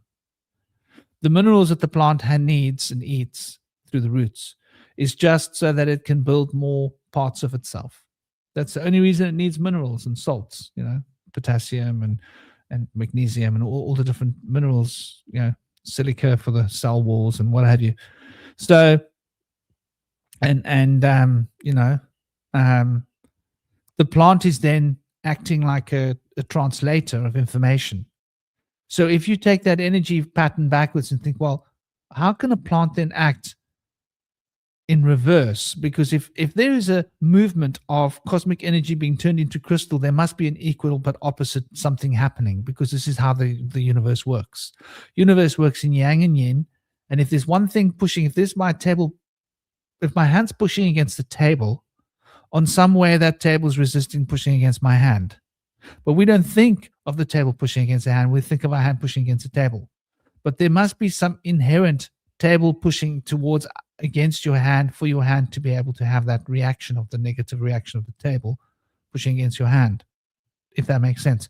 If we apply that to and fro concept to the plants, then what does that mean? It means that the plant has the ability to, and this is anything that's photosynthetic, I believe, has the ability to take the presence from this world and translate it into pure energy. So the plant can take a crystal and move a crystal into energy in the same way that it takes energy and produces a crystal. And so that made me think about like, oh, that experience. Okay, so that makes sense, because the plant was acting in the opposite way to producing sugars with me, where my consciousness you could think of is the final product, but it's being pulled back into its primordial state. And so a plant is like a converter that converts primordial into crystal, and then can take the essence, what's bound within the crystal, and return it back to its primordial state. So it's like a two-way current. And so what do you think of this? What do you guys think of this cosmic India? I don't know if cosmic's here or in Sandwich Land or but what do you guys think of the idea of plants being this sort of two-way conducer? I don't know if even know if conducer is the right word.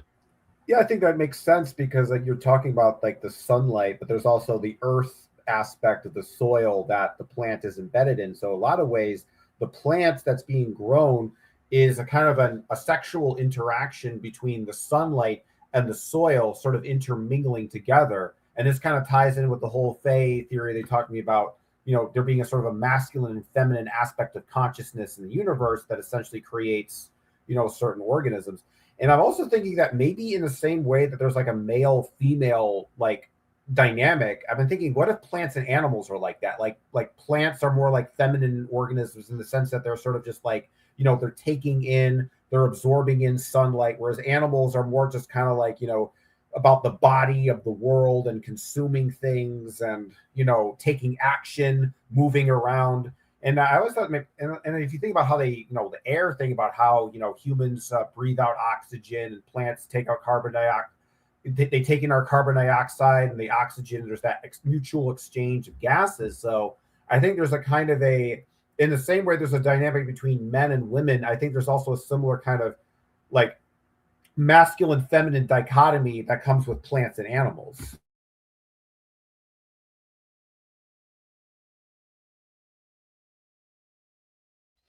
I love that you mentioned the way they breathe. I think it's so relevant. The fact that they take in CO2 during the day, and then they take off the carbon and they build onto the carbon and they pump out the oxygen. But then at night, they take in the oxygen and they pump out CO2. I find that incredible if you think about it, that a living being can have two different modes of breathing. And the two different modes of breathing are based upon different electrical principles, right? When the electricity of the sun is upon the plant, it breathes in CO2. When you take away that electricity, it breathes in oxygen. And that's like really quite mind-blowing if you think about it, right? Because humans are like one thing. Mammals and animals are one thing. Plants are two things. So that's interesting. Like, I never really put that onto it, but I like that you brought the breathing in. What do you think, dear indie brother? Yeah, I think that there's a lot more going on there than people have come to understand. To me, the idea of the plants being more advanced than all the animals is very paramount to understanding that, like, there was an invention called the Earth Ship by Mike Reynolds. He went to the top of a pyramid in Mesoamerica and received this channeling information that plants are the most evolved creatures and that they are able to, without needing locomotion, have everything that they need be brought directly to them and live in thrival. And so he created the Earth Ship based on the idea of a plant being like collecting the rainwater and purifying it and storing it underneath the building, building it into a berm or like a hill so that it has the radiant energy of the earth to protect its roots or whatever. And then it has the green room in the front to utilize the power of the sunlight to like be like a grow room. And it also is an insulation room where it only gets so hot in the summer and so cold in the winter, but it's always 72 degrees inside. And they used to have the old times like cold storage, like where they would bring in their like jarred vegetables that they would store and just bury them inside like a side of a hill. And they would walk in there like maybe down in the ground. And it was always cool in there as long as they kept it shaded and it's in the earth. And so the power of that is like really powerful. But I feel like plants seem to really work alongside animals as like kind of like a servant to the animals. It's almost like they were designed to give us everything that we need. That's like our complementary aspect. And I've been able to channel some information that plants are developed by prokaryotes, like the mitochondria that we have. and that the prokaryotes are the ones that actually design nature and build the things. Maybe they're like the building blocks of the source mind, but they're fundamental to like the energies of the animal cell, and they're respirators for the plant cells. So I feel like the mitochondria designed the plants to complement the animals, but in a lot of ways it could be like the other way around. Like the animals were designed to like complement the needs of the plants, potentially. Something I never considered. But it almost seems to be that way because plants developed the ozone layer by breathing out the oxygen after taking in the CO2, and then eventually creating a ozone layer of O3 in the upper atmosphere, which allowed the animals to finally come out of the sea and join the plants on the land. But interestingly, there was a growth that used to grow that looks somewhat like a tree that no longer exists before there were trees, and a lot of animals in the sea were there before the trees came out onto the land. So there, some of those things are like the shark and the horseshoe crab and the octopus were in the ocean before plants had come out of the sea, supposedly, which is pretty interesting. But I feel like plants have a certain way about them. If apparently, according to like Egyptian legends, if you use certain seeds, a woman urinating on certain seeds when she's pregnant can determine whether the child is a boy or a girl. And recently, I've heard that, and I don't know how old this wisdom is, that you can put a seed in your mouth and on your saliva, and by being exposed to your saliva, it will then compensate for whatever nutrients that you need when it grows. So I think plants are very receptive to their environment and then can create things that will foster a balance in the world, in the environment, to the person that's growing these plants, to be able to give them the pieces that they need to have that balance and harmony in their world. And of course, the shade of a tree is like really important, because if you look in the canopy and take like a temperature in the canopy or in the tall grasses, it's a lot cooler than it is in the hot sun, like on the sand.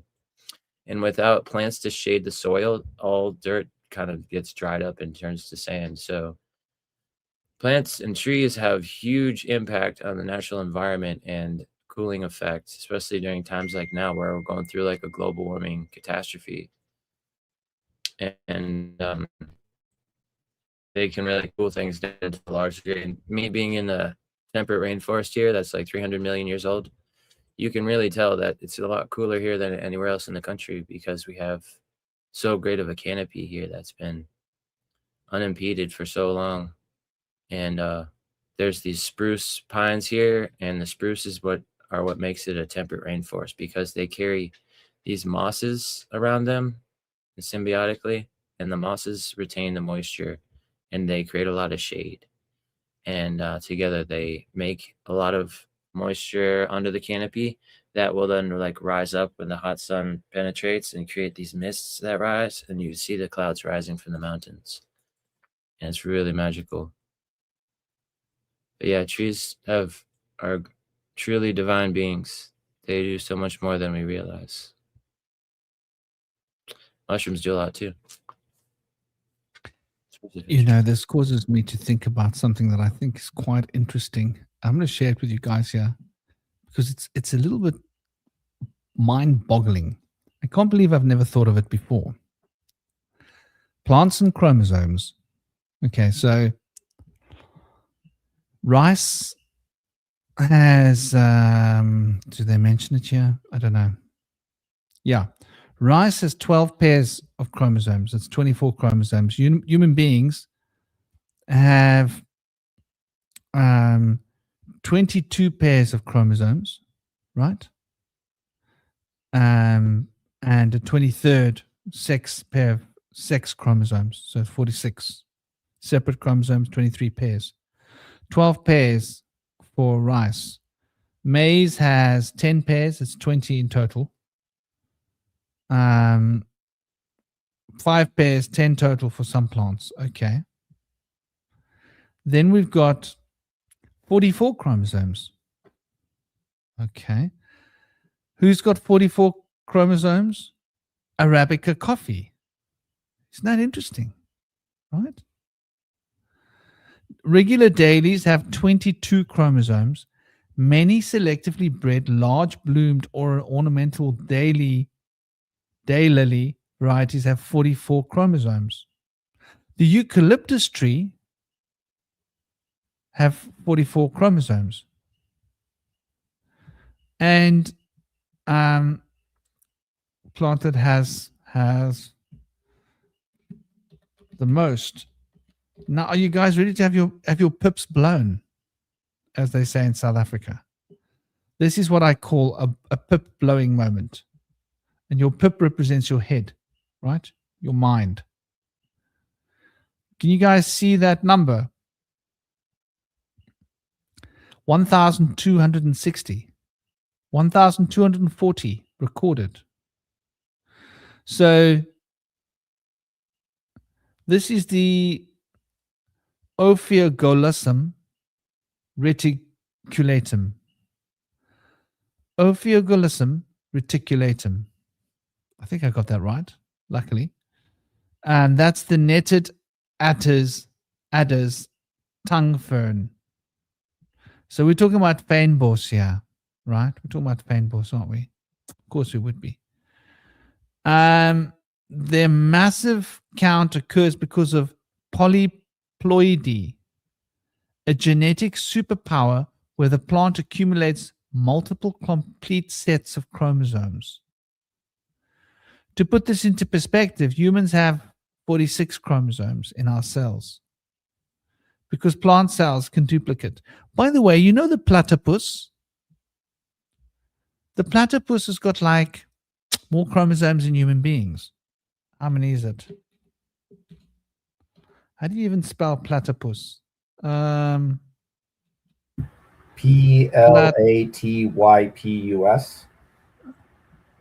Oh, yeah, you're right, with a Y. Spelled it wrong and I let Google help me. Platypus, number of chromosomes. I think they got like 50 something. I was actually just Googling now, like which organism has the most chromosomes, and apparently it's like some single-celled organism. So that kind of maybe suggests to me that maybe it's like with less chromosomes, there's more like coherence, like there's more like structure behind it. Maybe it's like they kind of like you refine it as evolution goes further. It's an interesting way of thinking about it. Oh, the transgender people are going to love this, right? Oh, yeah. The platypus has got 10 sex chromosomes. They've got 5X and 5Y. So with the platypus, it's not simply male or female. There are divisions of maleness and femaleness. Isn't that cool? Hey? Like that they've got, and then they've got autosomes. Autosomes, you've got 42 of them. Those are the non-sex chromosomes. And those are the same number of, no, they're not. We've got 44 autosomes for humans.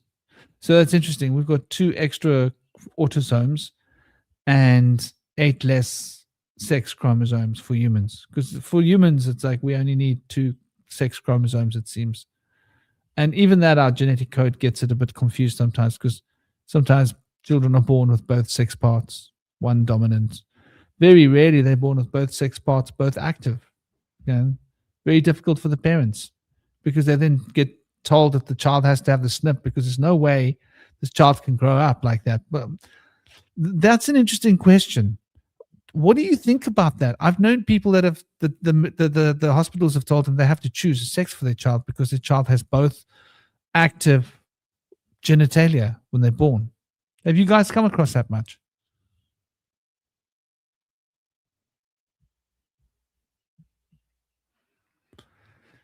Okay.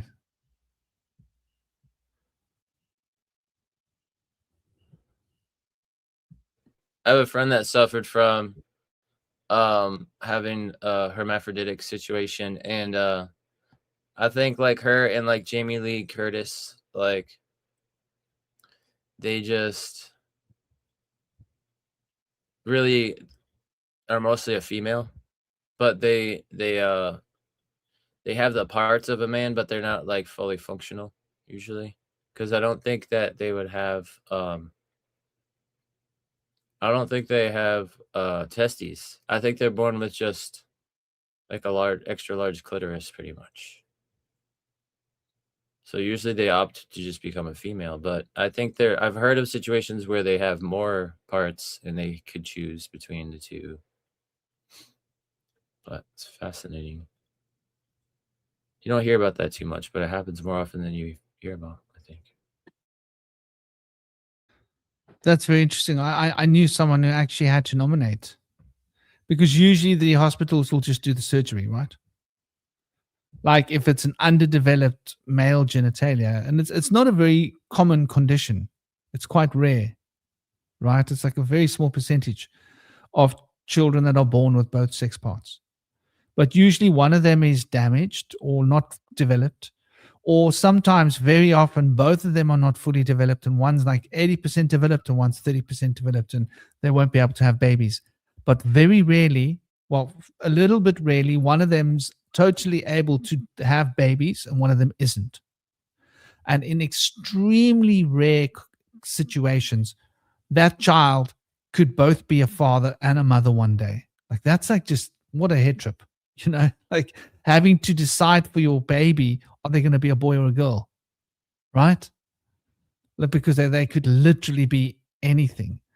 And why can't they have both bits? Can you imagine how exciting it would be for them, like growing up, like they could be interesting adventures for them. I'm sure like partners would find that exciting. Like there are a lot of people out there that would find it exciting. But anyway, that's like really interesting. And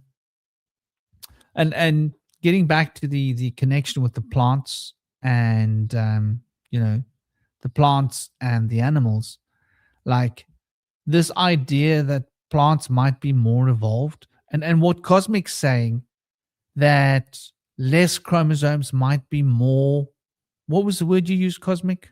Like more like streamlined, more like, you simplified it and you got to the point and you figure out which chromosomes you actually need. Like it's a more like quality over quantity kind of thing.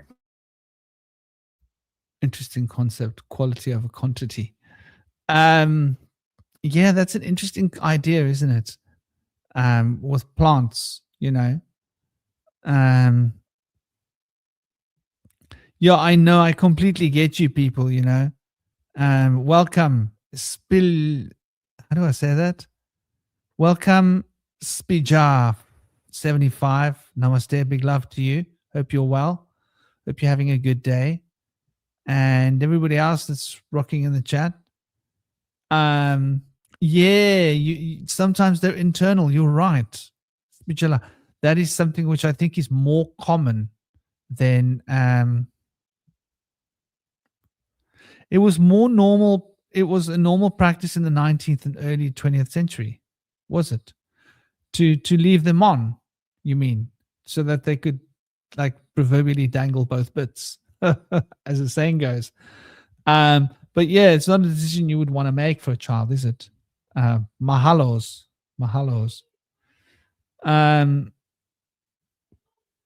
Yeah, it's fascinating. Like when we look at plants and sex and avocado trees, avocado trees change sex. Did you guys know that?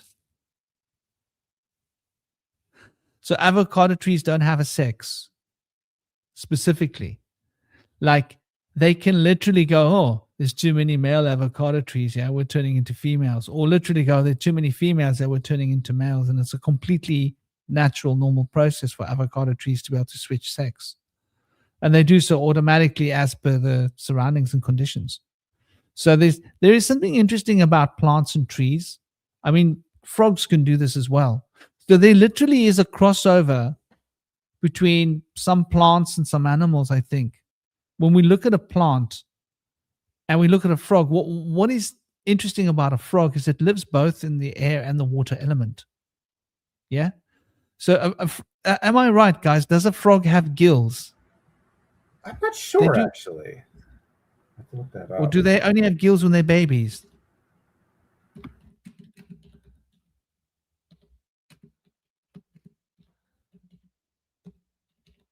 That's a really interesting idea, because yes, frogs have gills, but only during the first stage of their life cycles.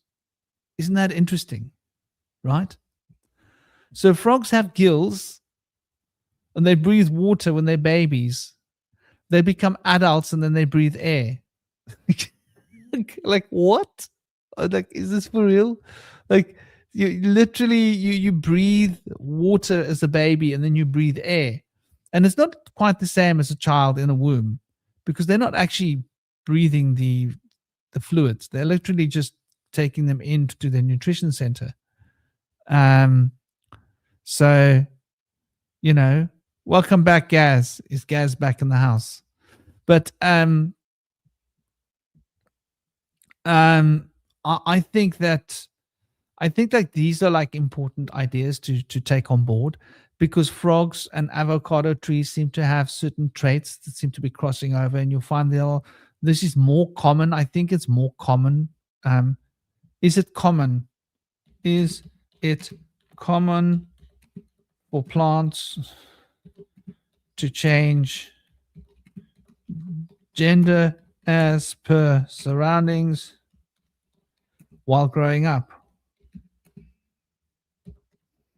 Because I know that cannabis plants, they're not sexed. They don't have gender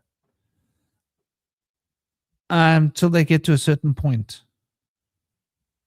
So it's not very common for plants to change their sex, apparently.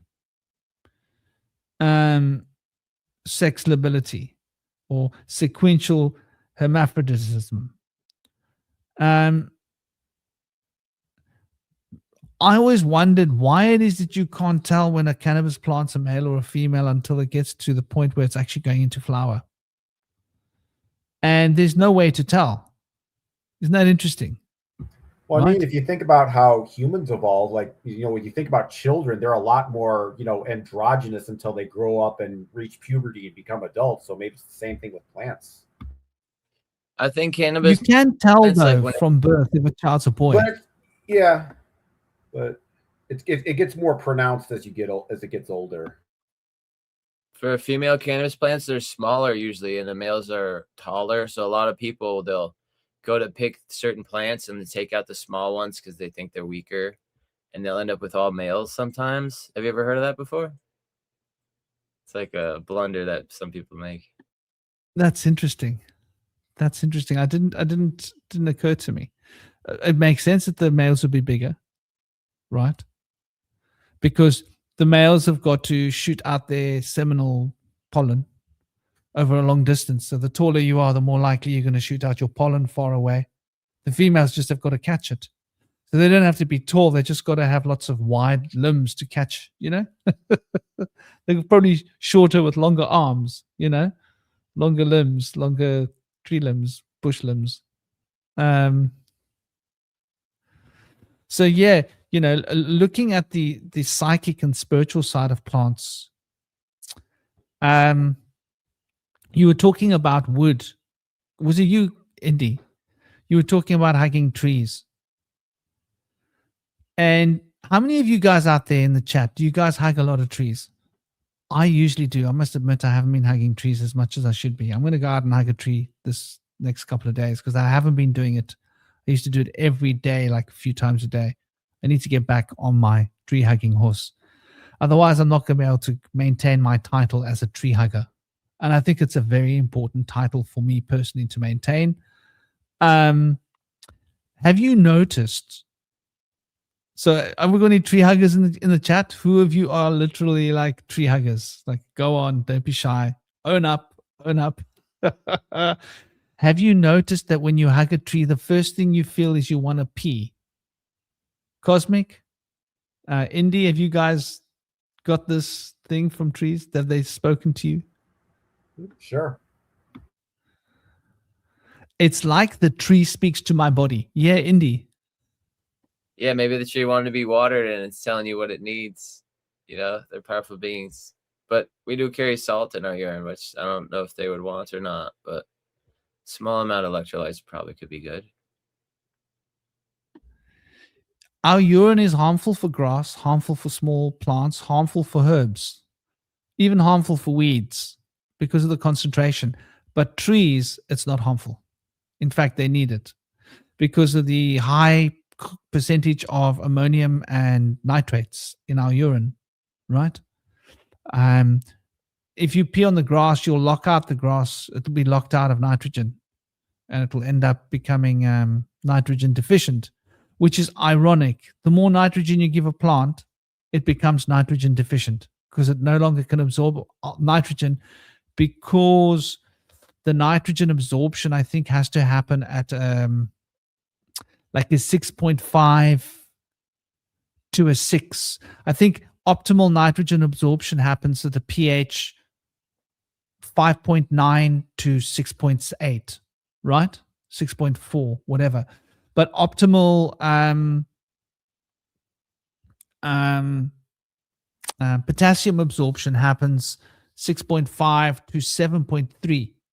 So when your plant is in flower, then this is cannabis we're talking about, right? But I'm sure that there must be something similar with other plants, because it probably has to do with the microbes.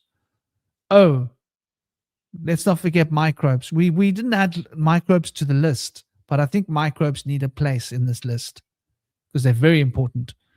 So potassium is absorbed at a higher pH and it needs alkalinity. And when you urinate, it alkalinizes the soil, right? So the acidic process is required for the digestion and absorption of nitrogen is disturbed, and it actually locks the plant out of nitrogen, even though there's so much nitrogen in the soil. It's ironic, but it's how it works. But isn't that interesting? Like, I have always, ever since I was a boy, when I hugged a tree, the tree used to tell my body, hey, psst, what do you got for me? And your body is like, yeah, you know what? I got a little bit here. Even if you don't need to pee, your body will find a way to put out a little bit of pee for that tree. It's like the tree is talking to the physical bodies, telling it like it's placed in order, and your body's like, dude, I'll see what I can do. You know, maybe I've got some of that for you. So I think it's like really interesting, because I think trees and plants speak to our physical bodies on unconscious levels that we're not aware of. And that there's a kind of a, shall I say, physionommatic. Did I just invent a new word, people? Pay attention. Physionommatic telepathy. I don't know if it's a correct word. Like, because it's physiognomy, physiognomatic. Yeah, I think there's a word I've just made up because it's based on physiognomy. So there's this relation of something to do with the tree's relationship to the physical body, and it talks to our bodies. And when we hug it, it's almost like the shape of the tree. The shape of the tree talks to our bodies. Am I alone on this? Have you guys experienced this? Anybody in the chat? Tell me you guys know what I'm talking about, please. Surely there must be more of you that get this, you know?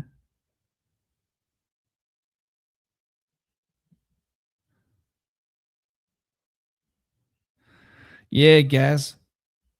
You know, that is the thing. Oh, Vince is rolling a joint right now. Good for you, Vince. Enjoy it. I hope it's some proper chronic, man. I hope you got some proper chronic that you're enjoying. You know, yeah, pee is useful stuff. Definitely. Yeah, there's an instant relaxation throughout the body, isn't it? Instant relaxation that you experience when you hug a tree. Now, this is really interesting because wood, the nature of wood, has an effect on electrical energy. So lightning will turn into fire.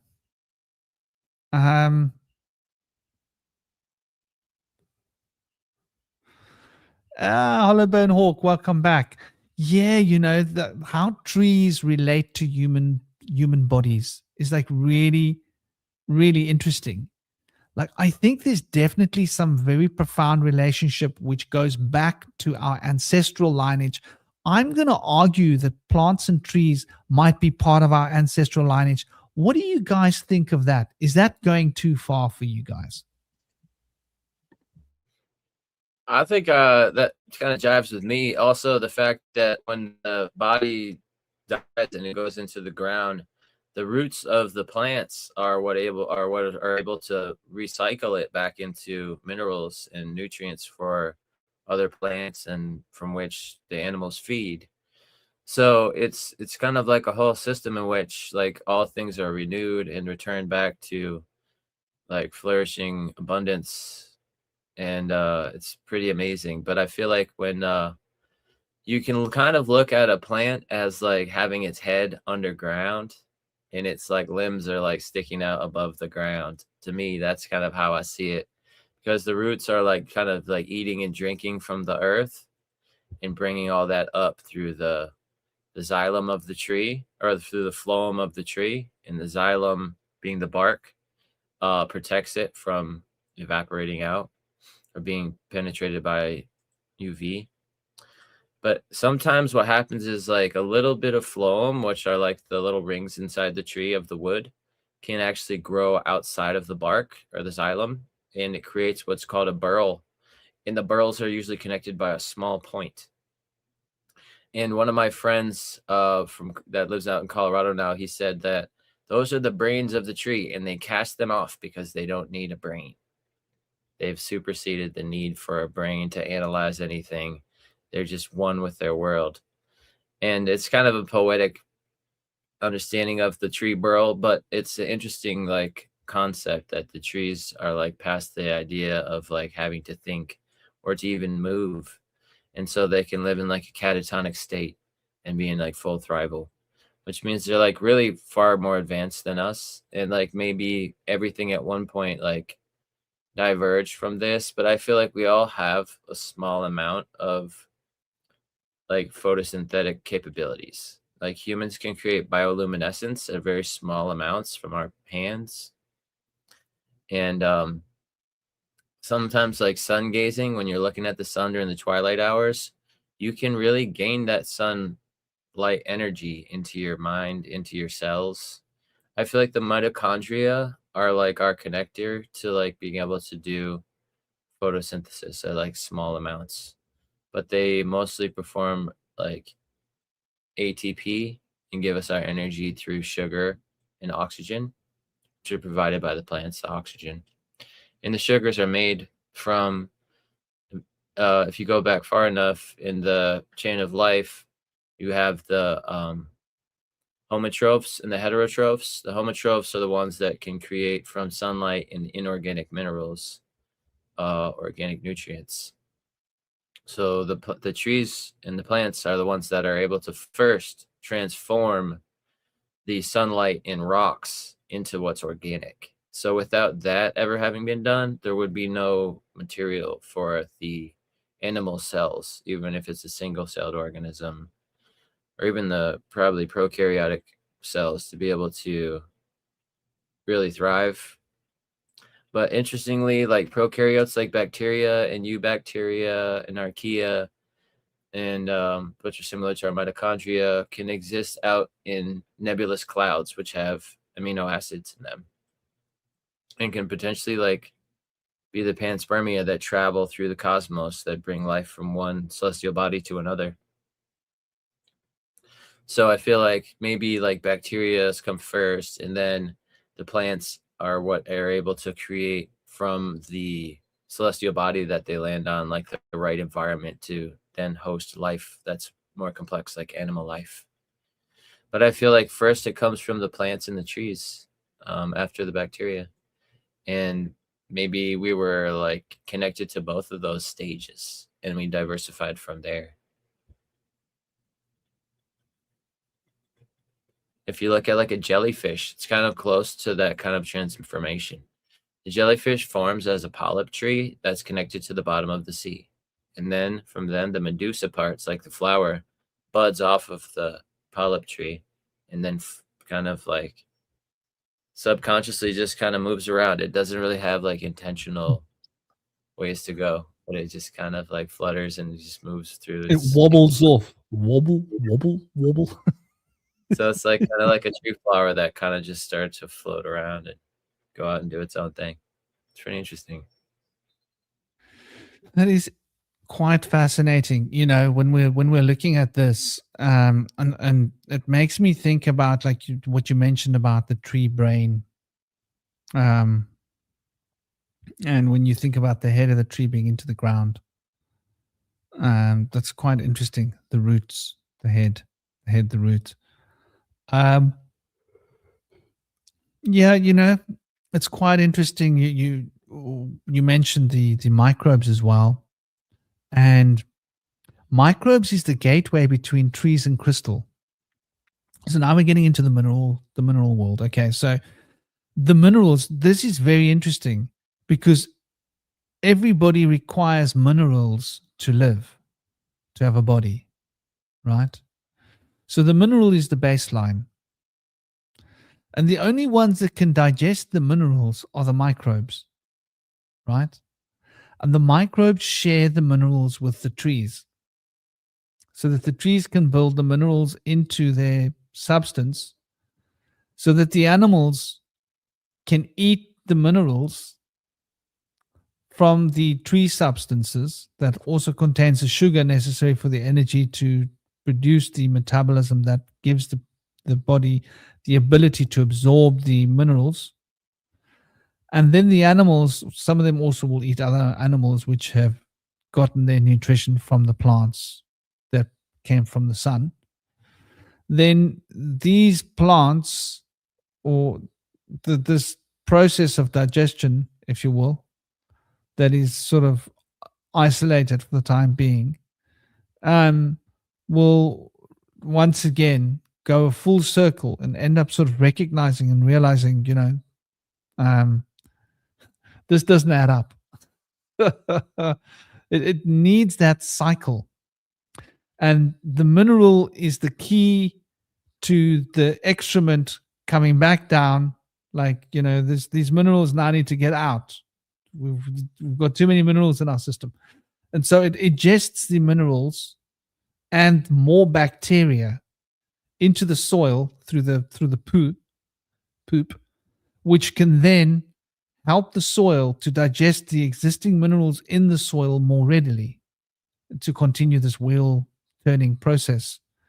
And so the minerals, I think of the minerals as being living beings, living entities, in the same way that I think of the microbes as being living entities, in the same way that I think of the plants and the trees being living entities and the humans being living entities. And I consider the minerals like rocks, like crystals, like, you know, metals, as being sort of its own frequency of life. I don't know. What do you guys think, Cosmic, Indy? When you think of mineral, do you think minerals have its own order of life and intelligence in it? Yeah, Hollowbone Hawk. That's exactly what I'm thinking. I'm thinking that there are certain frequencies within the minerals that connect us to frequencies of other heavenly bodies. And that there's a resonant field, like a web between all the different planetary heavenly bodies that maintain a frequency that runs through all the heavenly bodies, so that this consciousness can pull these minerals into alignment and act through them. Hence, we need the minerals in our body for the consciousness to be able to act through our body, because it's got, I think, a lot to do with vibrational pitch and harmonics.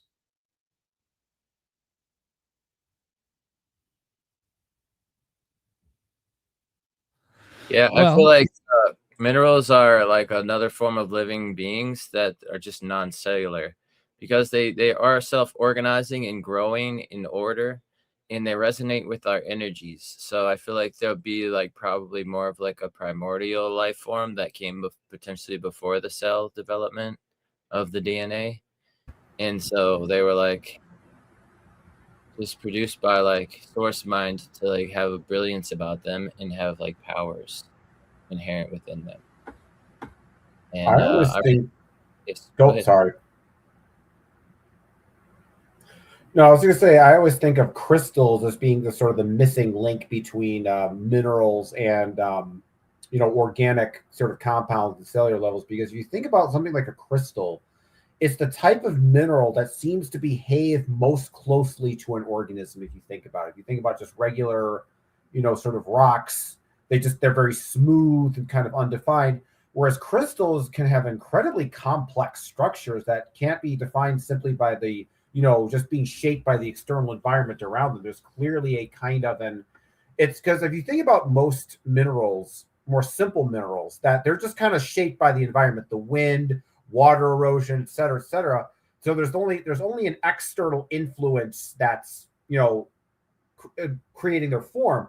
But with a crystal, there seems to also be that sort of internal dimension as well, that there's a sense of the shape and the fractal structure of the crystal is informed sort of insular in and of itself, in the same way that an organism has sort of an external awareness and a sort of an internal feeling state. It seems that crystals, in a lot of ways, I think it's because they're the most conscious form of minerals. So if you think of animals like humans, dolphins, apes, crows, etc., like we're kind of the cream of the crop when it comes to the animal kingdom, whereas I feel like crystals, they're kind of the geniuses of the mineral kingdom. So I feel like and if you think about most organisms, they usually, and cellular organisms, their DNA and protein strands, they usually start at a sort of complex molecular structures. Like DNA itself is kind of like a mineral crystal.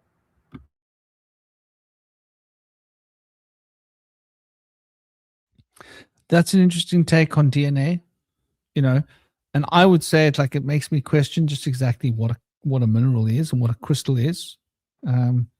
See, here we've got gold, right? So gold is a cube, right? Cubic structure.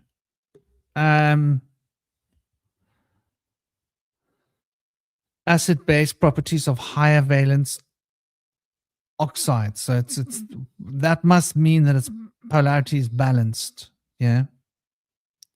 What is the XE? Is this to do with the different? I'm guessing it's to do with the electron configuration. It's got to do with the different orbitals, isn't it?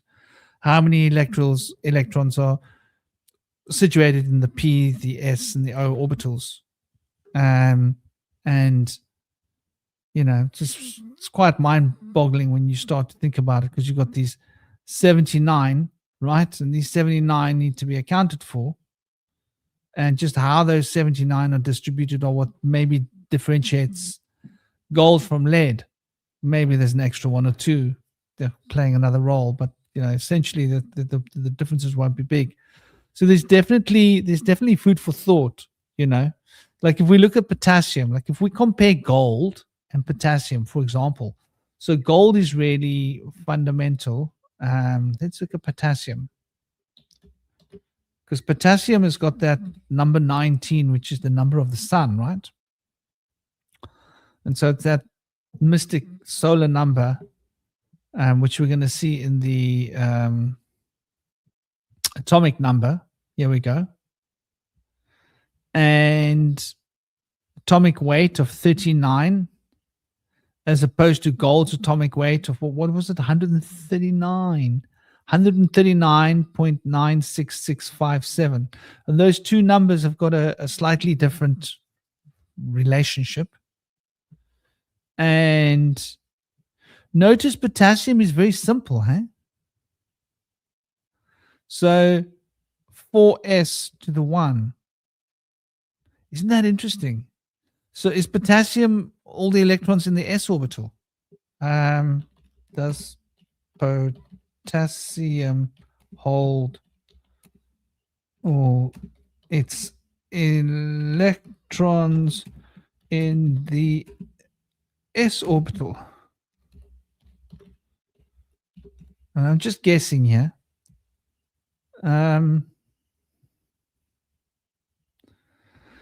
While 19 electrons do not occupy s orbitals, it is classified as an s block element because its outermost valence electron is located in an s orbital. Okay.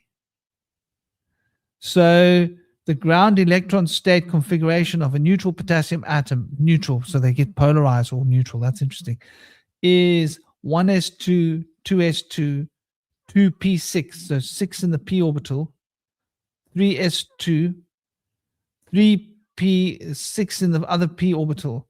So we've got 12 in the p orbitals and 1, 2, 3, 4, 5, 6, 7. 7 in the s orbitals, you know? And I'm supposing that like when the polarity shifts, it probably changes, right? So 10 electrons in the p orbital and s electrons in the s orbital. So where's the 19th electron? Hello? Is this just me or am I confused here? Let me share this page with you guys. Sorry, I forgot that. So looking at the grounded state of how this works. And the reason is because we know the s orbital is like a double teardrop, right? And the p orbital is the orbital that is around the o orbital. Yeah. So these are like probability spaces. So it's just interesting to see what it takes to bond electricity, because electricity has got to bond to this in some way that it can become polarized to absorb other minerals onto it to form complex mineral chains in order for cells to grow around it. It's just really interesting when we start to look at the mechanics of it, the biomechanics. What is Hollowbone Hawk saying? We think beings of only being inside a body or skin, but beings were bigger. Let me put that on the screen. But beings were bigger and less confined to a small location. Yeah, I think there's something to that as well.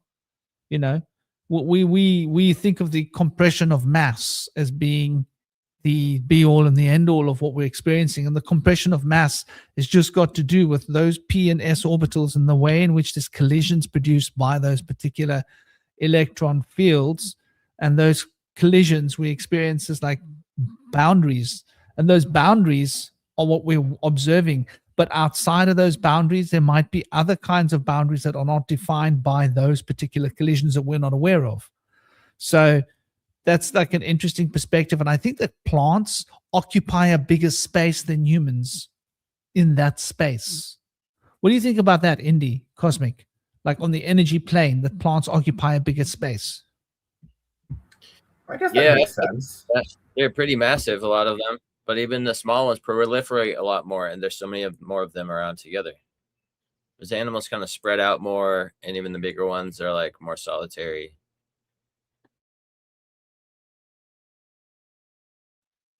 I think that they're occupying a bigger time than us. They're occupying a bigger time frame. Like we're stuck in a very small linear time frame.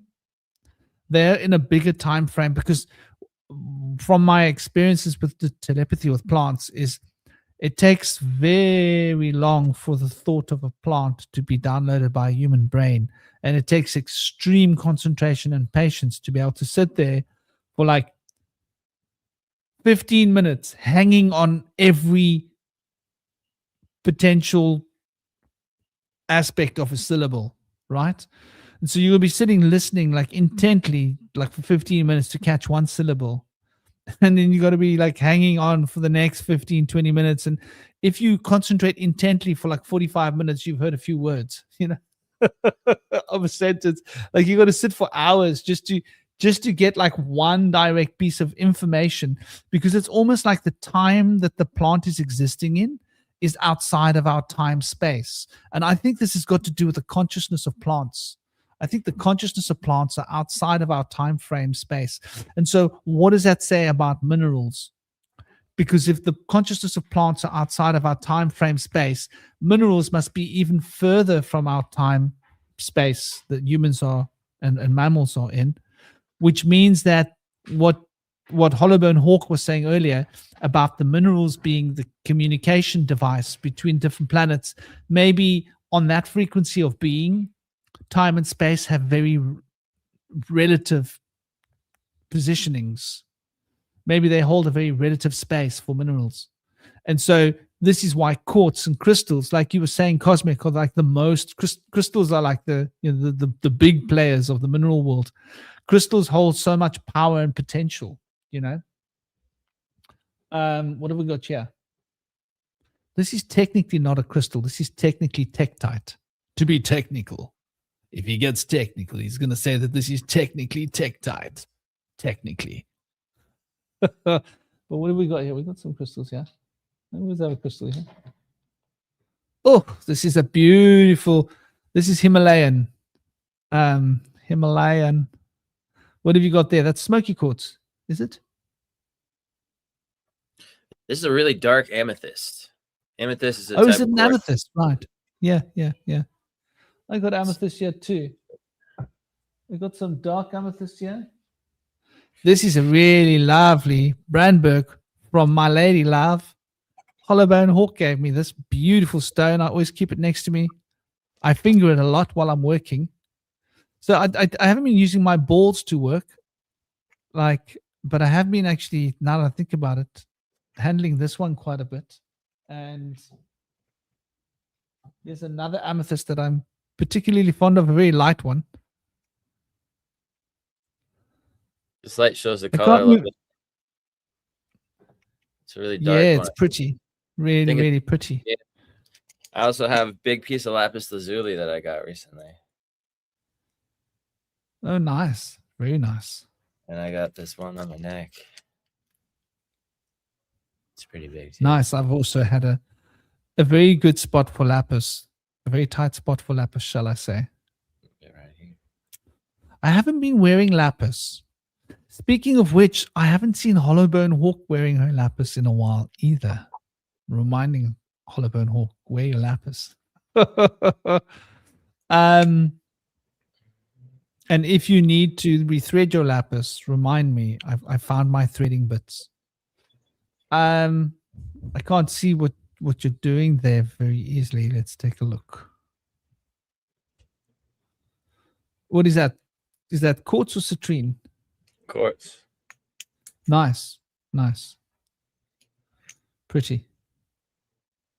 Yeah, you know, it's very interesting when we start to look at our crystal friends. This is a very special one. This is one of the ones that inspired me when I was walking in India to get to collect all of its friends. I ended up buying everything the guy had. It was about 15 kilograms, 20 kilograms of stones. Like, I just said, like, what you got? Bring them out. Like, I'm cleaning you out, dude. Like, let's negotiate. I want them all. Has some citrine on it. Looked like it was orange on one part, or like red.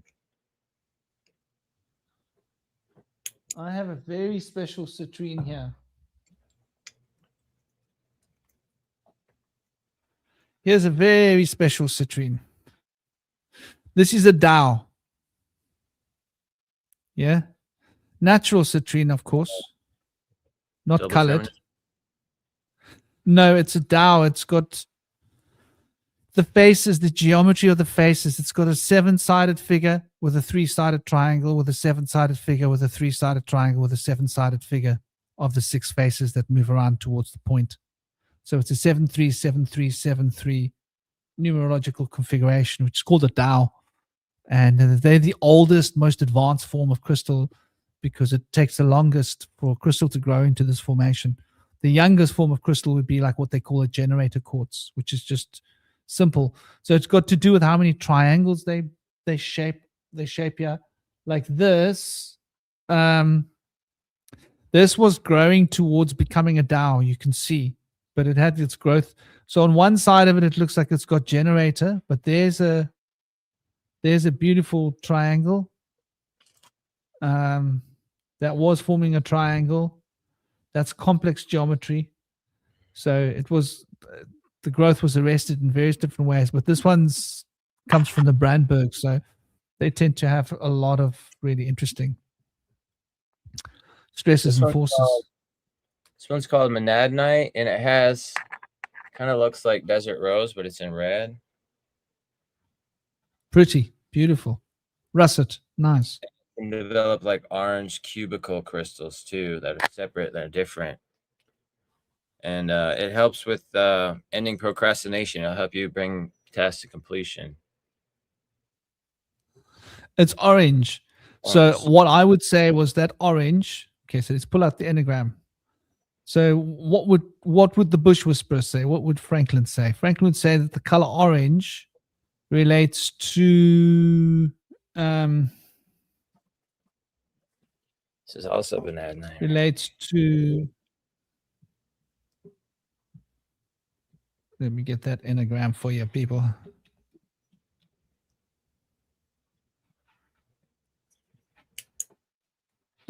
Come on, ladies and gentlemen, where's my enneagram?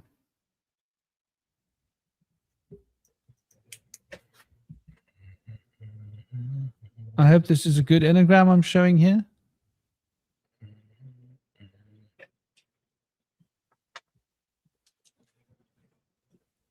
I don't like this enneagram as much. No, I do. I like this enneagram. I love this enneagram. I love this enneagram very much. Thank you, baby. Thank you very much. I love this enneagram. So, here we have an enneagram, and we're looking at number 5, right? So number 5 would be Mercury. And obviously there's a lot of numbers, a lot of colors you can relate to Mercury. It's not just one thing, right? But for the energy movement of the or the range of the range of possibility that light can cover, and the greatest range that light can cover is the greatest amount of movement. So the range, the range of orange relates to the number 5, which is the principle of movement. Right, Indy? Yeah. So the principle of movement would then break lethargic energy. That's what Mercury does. It breaks lethargic energy. It gets you up and moving. And that's why Mercury rolls like, is highly energized signs. That color orange is very powerfully stimulating. So, this relationship between the crystals and the plants, I thought let's delve into that before we get to the relationship between plants and animals and humans. And should we group animals and humans almost in a single group, even though there's a division of intelligence between animals and humans? But when it comes to the DNA, there's not that much of a difference, right? Well, animals are more developed than humans genetically.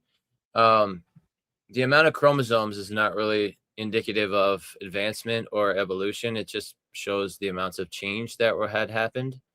But typically, animals have a lot more genes than humans have. And when they did the Human Genome Project, they found out that there was not even close to enough genes for us to make our own proteins. So they did the Human Microbiome Project. They found that most of our proteins are actually made by bacteria in our guts. And so having probiotics and having a good microbiome is like really important to having good health. And they kind of swept that under the rug. They don't want people to realize that just through diet and lifestyle changes, you can dramatically impact your vitality and your health by influencing your gut health and stuff. And like we have about 20,000 genes, which is very small compared to all the other animals and plants in the world. Most things have like 30,000. Even a flea, like a small flea, has 30,000 genes, and plants have like up to 40,000 genes. So plants seem to be the most developed genetically, and humans are like the least developed. in our chromosomes, we have 46 chromosomes, and apes and primates have 48 chromosomes. But there's something strange about our second chromosome, and it seems to have double material on our second chromosome. So it's like almost as if we have like really like 47 chromosomes, which is weird because when people have Down syndrome, they have an odd number of chromosomes. They're missing one, but they can have either one too little or one too more. And some people have suggested that if two people that have an extra chromosome were able to breed and make there be 48, it could become like a superhuman species. But it's all theoretical as to whether that could happen. But it's We very should get those Down syndrome people breeding. Yeah. It's something wrong about that, but anyway. But yeah, some people have speculated about that. This is pretty interesting. They might not know what they're doing. Like, what? Why am I putting this in there? Just do it, Johnny. Yeah. Why is he putting that in here? Like, just do it, because they're like children sometimes. I've looked after people with Down syndrome, and they're very much like pure and natural, like kids. You know, they haven't fully grown up. And like trying to explain to them that they need to breed would be like really difficult for them to grasp. Like, you need to do this for the human race. Why? You're going to make better people. Well, I think they're naturally inclined to do that. They're just kind of socially awkward about it.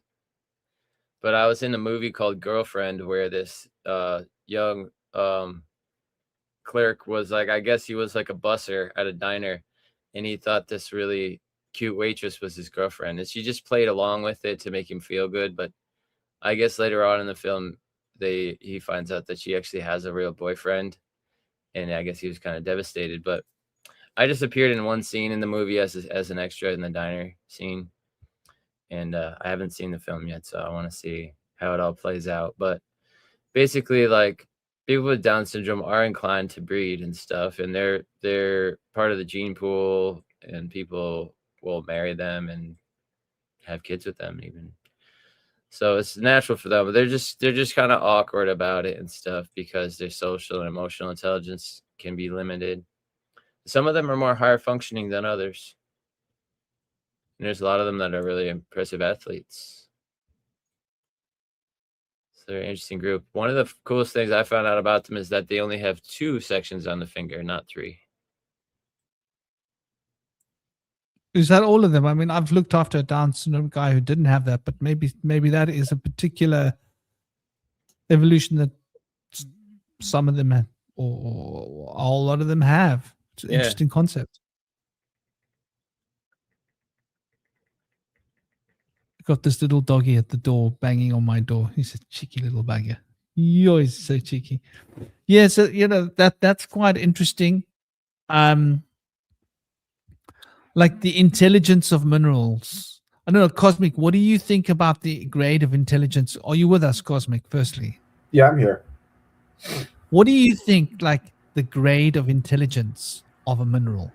Because I think they have intelligence. Well, I guess you have to think about, like, how do you gauge the intelligence of a mineral? That's kind of where we start about. We think about the shape, think about the weight, its color, its structural complexity. You know, all these things are definitely factors that you have to think about when you're thinking about intelligence, because, like, you know, in a way, it's like you think about it, it doesn't really have like a mind. So in a lot of ways, its intelligence is essentially reflected and implemented through its purely by its shape and color and weight alone. Like, it has a sort of being in its existence that it creates that. And because it's a more complex structure, it can then sort of allocate different complexities in terms of its conscious perception, right? So I think a lot of ways, you know, simple thing, you have more, you know, thoughts in your head, more ideas, the more complex concepts you're going to be able to come up with. And I think that the same is true for nature, in the sense that if you have a complex structure, you then have more options for sort of expressing what your being is, essentially. So I would think that, you know, if we want to think of an intelligent crystal, it's something that's, you know, reflective. I think that's also another big point, is the mineral's reflectivity and sort of its relationship to light. Does it reflect the light? Does it absorb it? Does it refract it in a certain way? I think all of these, like, aspects of minerals can be used to sort of determine the consciousness level of said mineral.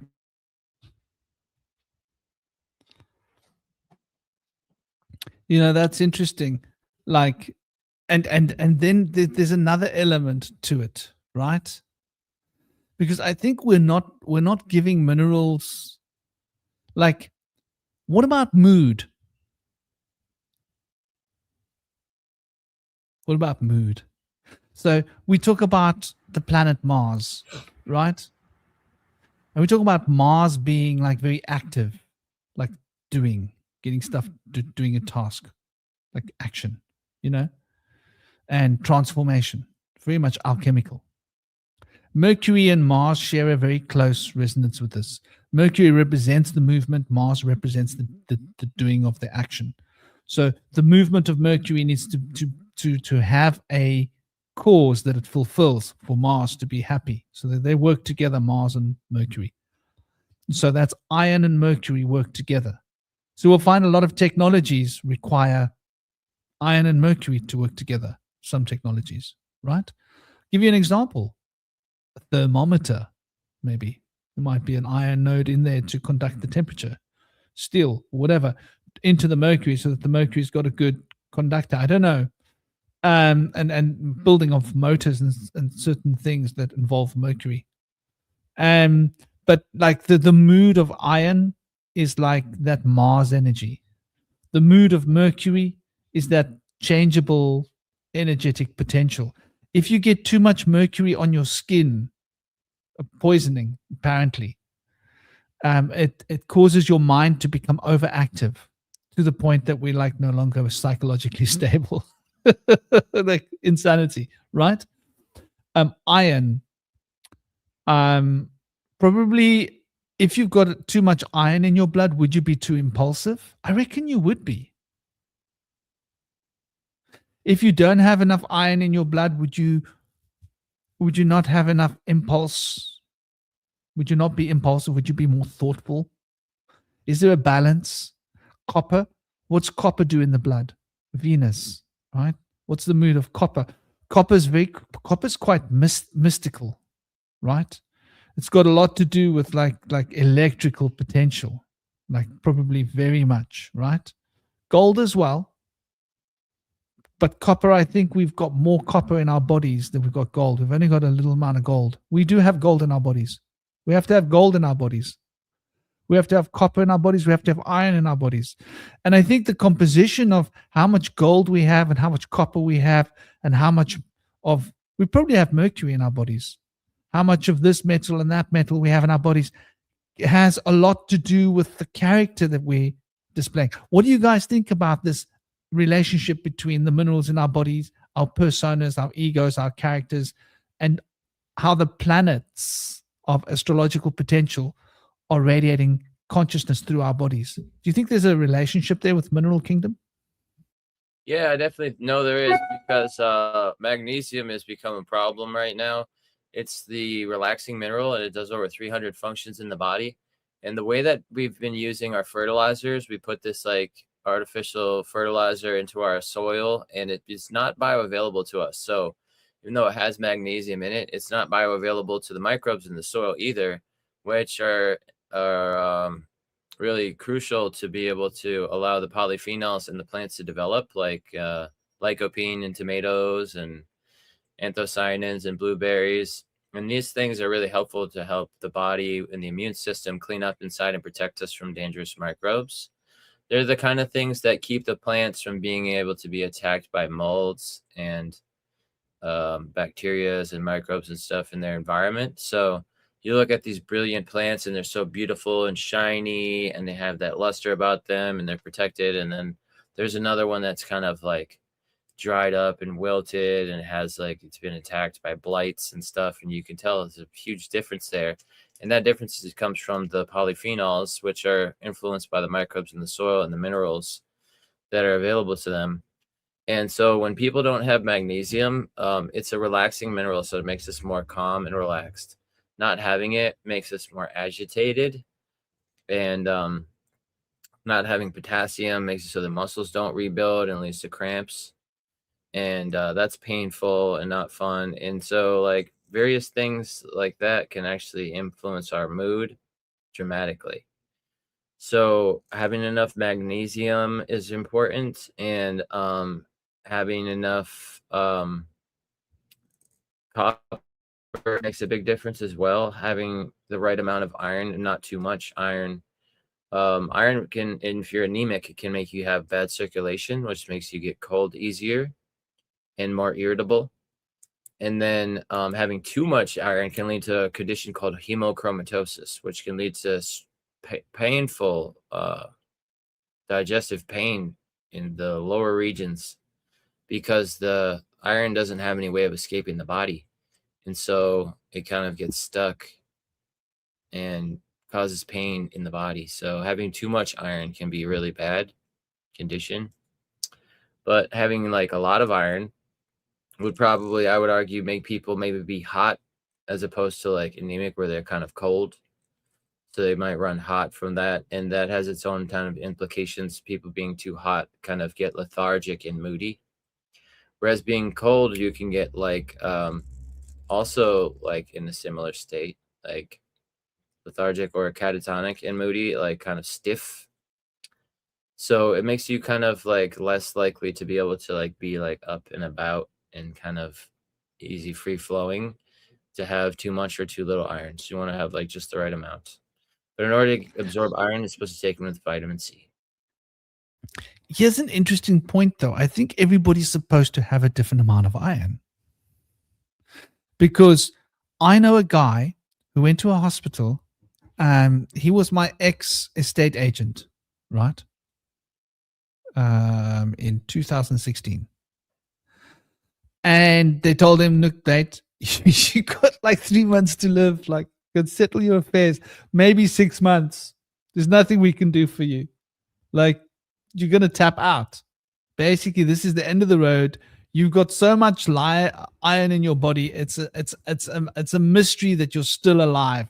We give you 3 months. So anyway, he quit his job. He became an alcoholic. Because he's like, well, what are you going to do? Well, he's on his way out anyway. He may as well have a couple of toots, you know? Started smoking loads of weed, drinking way much more booze than he should have. And got to 3 months, he was still fine. Got to 6 months, he was still fine. Got to like 8 months, he was still fine. He went back to the hospital. He says, why am I still alive? And they were like scratching their heads. They couldn't understand. And they checked him, and he's still exactly the same as he was. He said, well, I don't feel any different other than like being an alcoholic. So now, thanks to you guys, I've got an alcohol problem. Anyway, it turned out that what you call that condition, what did you call it? Hemateliosis? Hemochromatosis. That's what they diagnosed him with. He was fine. And so the hospitals thought that he was on his way out, but that was just his natural body state of the amount of iron he needed. Now, my body's got a lot of iron in it and a lot of copper. I'm pretty sure. I'm very warm-blooded. I've got a very intense density of bones and muscles, like for my size and my weight. I've always weighed a lot more than what I look like I weigh, like since I was a child. And I've always been very hot-blooded as well, you know, like I can be quite impulsive. That's why, like, when I write music, I don't sit and write the music, right? It's got to be an impulse. I got to sit down, and the impulse of the music's got to travel through me, and that's how the music's born, like in a song. And I've always been that kind of impulse-related person my whole life. Like I don't like to have a plan as much as I like to just follow an impulse. So I think there's something to that. And so my Mars is in conjunction with my moon in Taurus, right? And my Mars is like, it's in a strong position. And my Scorpio is my north node, right? So my Mars being in Scorpio and Scorpio being my north node, right? A very important place for my nodes and my moon, especially with regards to, you know, where I'm moving in towards in life, my future. So Mars has got like a particular element in my makeup, as is Jupiter, right? Jupiter is my first is my first marching planet through the night, most of my planets are marching through the night. So but Jupiter is related to my first house, right? Which is ascendant Scorpio. So when you start looking at your astrology, you can understand, okay, tin. So what would tin do? If you've got tin in your body heals very quickly. So I've got a good amount of tin in my body. Copper as well increases the speed of healing. Copper increases the absorption of iron. So eating a lot of copper-based foods, very good. Copper is very good and important for microbes, for the microbes in your gut, for example. That's why like shiitake mushrooms is the best thing you can eat as a prebiotic. So when you start looking at like how this biochemistry, this alchemy of the body works within the system, I think that there's a lot to be said with how these metals operate within the body, right? If you've got more lead, how much lead does the average human being have in their body? What are your thoughts?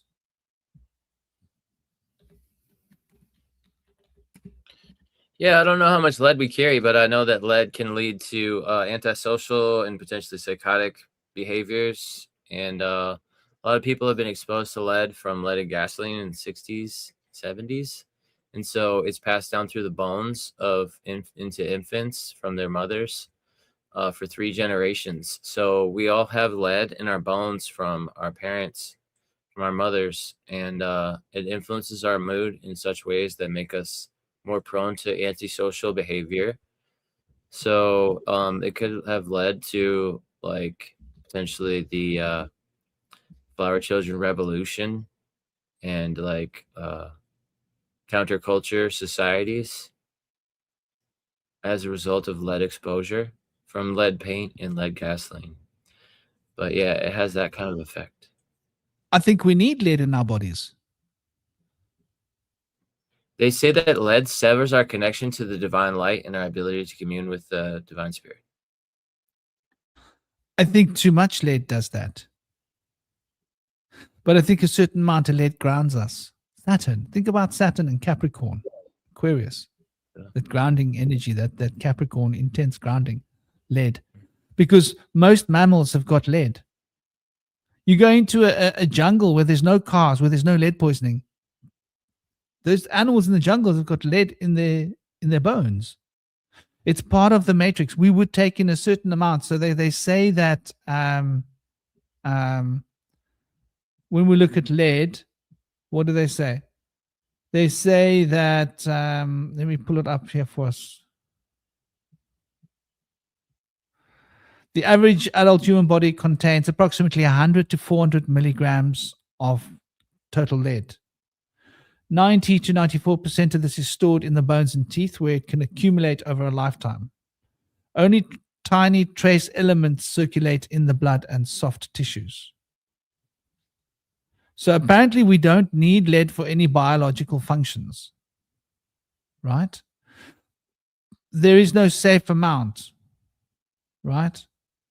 Any modern industrial humans carry anything from 300 to 500 times more lead than pre-industrial humans. So we don't need so much lead, right? We probably only need certain amount. We would normally, pre-industrial humans would only have had what?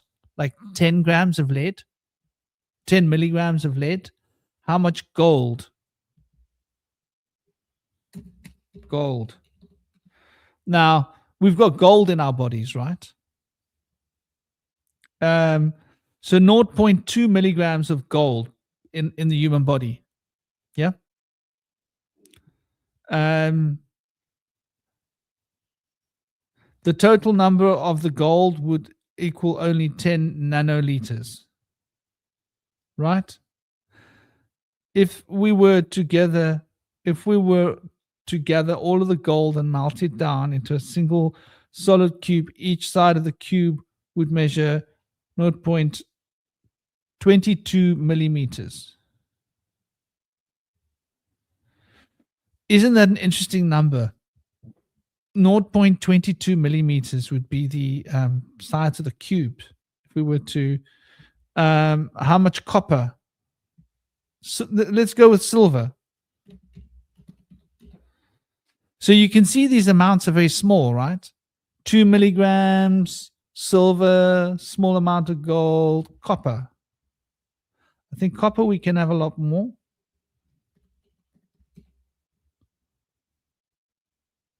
50 to 120 milligrams of copper, right? Which is interesting. How much iron? There must be a massive load of iron in the human body. We've got 3 to 4 grams of iron in our body, right? So some people have got 3 grams of iron, some people have got 4 grams. I've probably got 4 grams of iron. I think it changes your temperament, it changes the way that your body grows. And it probably speeds up the metabolic potential for healing. Like you can probably check how much of these metals you've had in your body by how fast you've healed throughout your life. I've always been very lucky to heal very, very fast, you know. And my ex-wife always used to get very jealous. She used to get really jealous because like I'd get like a bad gash on my forehead or my face or something, and she'd be like, "Aren't you worried about it?" I mean, nah. And then like 2 weeks later, she's like, "Where was that injury?" I was, "Yeah, somewhere. I don't know." She's like, "I can't find it." I was like, "Well, you saw it had happened." Like 2 months later, she'd be like, "Yeah, but you don't have scars. You don't have scars. That's so unfair. I get scars." You know, she didn't like. She's Cancerian. She didn't like that she got scars and I don't get scars. I was like, "Hey, I just don't care whether I have scars or not. Maybe that's why I don't have scars. You know, I'm not holding on to them." But I think like there's a lot of our temperament in the minerals in our bodies. And I think the temperaments of certain animals, like for example, which animals, now here's an interesting question, right? Which animals have the most amount of iron per kilogram, per gram in their bodies? Because we might find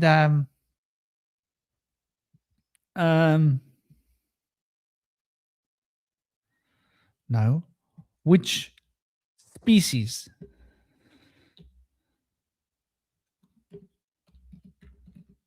Interesting, they say chickens.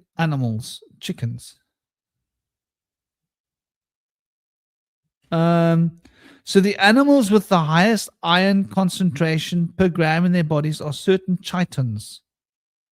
So these are mollusks in the sea, right? Oysters, clams, mussels, mollusks, dark meat, fishes. Isn't that interesting? So which land species, animals, badly written anyway.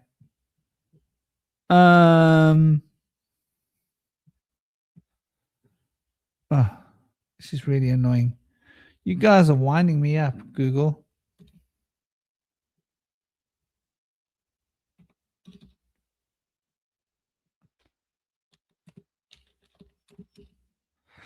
Which species of land animals have the most iron? So among vertebrates and commonly consumed mammalian avian species. So the chickens. Now they're talking about which living species of land animals have in their entire whole body. Gosh, they keep trying to talk to me about nutrition and about animal food and stuff. Well, they're not giving me here, but I bet you that there must be a research somewhere that would cover, like, you know, which animals have got more iron in them. And you would probably notice there'd be a different temperamental trait. What do you think about this as an idea, Cosmic? Could you repeat that again? The idea that minerals carry emotional content and emotional states and mental states, and that depending on how much minerals our specific body has, each body has a different matrix, a different balance of how many minerals it needs. Like we don't all need the same amount of iron, we don't all need the same amount of copper, we don't all need the same amount of tin or silver or gold. We all have slightly different mineral complex.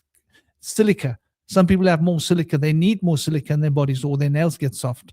Some people need less silica. Everybody's unique. That our consciousness and our egos and our persona are highly affected by the intelligence that we bring into our bodies, which are the constituents of our bodies, which are minerals. You know, that what that makes me think of is like, maybe in a sense we ingest the minerals that have the best harmonic resonance with our, you know, ego or persona, right? And it's like, if you have a certain persona, you're going to be attracted to certain minerals that reflect, you know, your consciousness. Because I've been thinking of this idea of sort of like, in terms of incarnation, that the Fae kind of teach me, is that you can't incarnate into a being that is not true to your nature. Like, or the idea is that if something is sort of distant from who you are and what your soul is, it becomes difficult to embody that being. For example, like, let's say if you're a very peaceful, you know, loving, kind person, you probably don't want to reincarnate as a crocodile. You know what I mean? You don't want to have that kind of preference. Whereas if maybe you're kind of a vicious, you know, mean-tempered, angry person, maybe you'd be like, oh yeah, being a crocodile kicks ass, you know? And so I think maybe it's the same thing with minerals, right? Like certain types of, because you even think about it, like if you have certain like interests or certain things, like you're going to have cravings for different types of food. Like if you're an intellectual person, you read a lot of books, you're going to have a certain cravings. If you're an athlete, you're going to have different cravings. Maybe if you're a dancer or a musician, you're going to have different tastes for food. And really, it's just kind of like, we take in the elements that seem to sort of harmonize with our soul or our consciousness. Because I was thinking about the interaction with like drugs the other day, because I was watching this this podcast that was talking about antidepressants and how a lot of that stuff is actually a placebo effect because it kind of generates like a thing. But I was thinking, but it made me think about our relationship to how the mind and body are affected, you know, by chemicals. And is it more so much like, is it the chemicals affecting the consciousness, or is it the consciousness affecting the chemicals? You know what I mean? It could be sort of either or. And so I don't know, I guess that's how I think of it. It's a very interesting field of study though, isn't it? The relationship between temperament, mood, psychological state, mental ability, and mineral composition of a body, and how nuanced that mineral composition of a body is. And so within humans, we probably all have different temperaments based upon the different minerals that we are attracted to, like you say. But then because those minerals in our body, they support that kind of emotional complex. And what happens when we don't have the right mineral complexes in our body? Think about it. So let's ask the question, what is depression? What is mental illness? Let's just stop for a moment. Like I'm just like really pushing the boat out there. If we're gonna milk this cow, let's roll our sleeves up. We're gonna milk this cow. Let's roll our sleeves up and get in there and milk this thing. You know, could mental illness be because the human beings have chosen bad mineral combinations in their body? And those bad mineral combinations in their body are trying to conduct a different field potential of consciousness through their bodies. And their bodies are rejecting the field stream of consciousness moving through their bodies because it doesn't fit the blueprint of their souls. And so there's a dissonance between who they want to be and who they are being. And could that dissonance between who they want to be and who they are being, that we translate to various different kinds of mental, psychological maladies or illnesses, could a lot of that have to do with nutrition? You know, and could the fundaments of that be to do with the mineral composition, carrying the wrong field vibration. I had another interesting idea right now. What if the mineral composition of our body also affects things like taste in music or taste in literature or something like that? Like people like certain sounds and certain frequencies and vibrations because of that. I think it's everything. I think you're so right. I think it's like it's what we want to eat, it's what we want to do, it's how we talk, what we want to say, what thoughts we think, what emotions we feel, what we want to do, right? And so that's like a really interesting, because I've heard so many people saying that mental illness is very often to do with nutrition. Have you guys come across that in the chat? What do you guys think? Very often. It's hard to say, because I think in a lot of ways, I think mental illness is also brought on by, tragedies and circumstances. Because I was thinking it's like, because a lot of times these theorists, the people who push these depressant drugs, their theory that they had was that they thought that depression was a lack of serotonin. So that by creating more serotonin, that fixes the problem. But that gets me thinking, are we depressed because we lack serotonin? Or are we depressed, and then because we're depressed, we then stop making serotonin because we're depressed? And if you look at it from that perspective, it really kind of changes the way you think about how drugs and chemicals interact with, substances. It's more like, is it more of the body reacting to the mood, or is it the mood reacting to the body? So I think in a lot of ways, if you have a certain thought or an intention or a feeling, like I say, you have something, a happy thought, that happy chemicals will then precede it. But modern science tells us it's the other way around. It's the chemicals first, then the feeling. But what I'm saying, what if it's the feeling, then the chemicals, in that different type of order? Because I think that really kind of demonstrates that phenomenon in a very different way, in a different context, because it shows more about how consciousness as it's about consciousness reacting to matter, rather than matter being the thing that controls consciousness. Because one of the things I'm thinking about this line of thought, and I know this is kind of weird to say to you, but it's like we're kind of getting down into that the slippery slope into materialism, when we start saying that every mineral compound is responsible for your consciousness. Because you think the Richard Dawkins type be like, yes, I agree with that, Bush Whisperer, you're one of us now.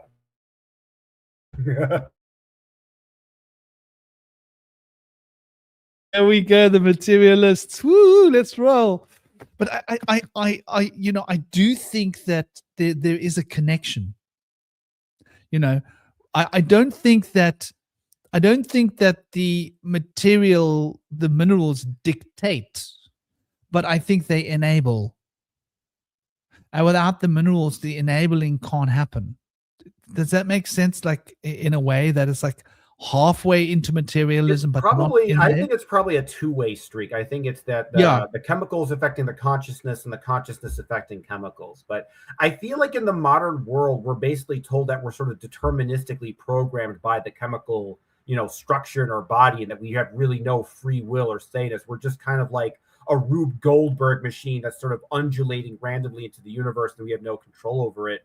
And I think that really understanding that more, that non-physical dimension of consciousness and how it interacts with the body, is something that is often lost in the conversation in the modern world.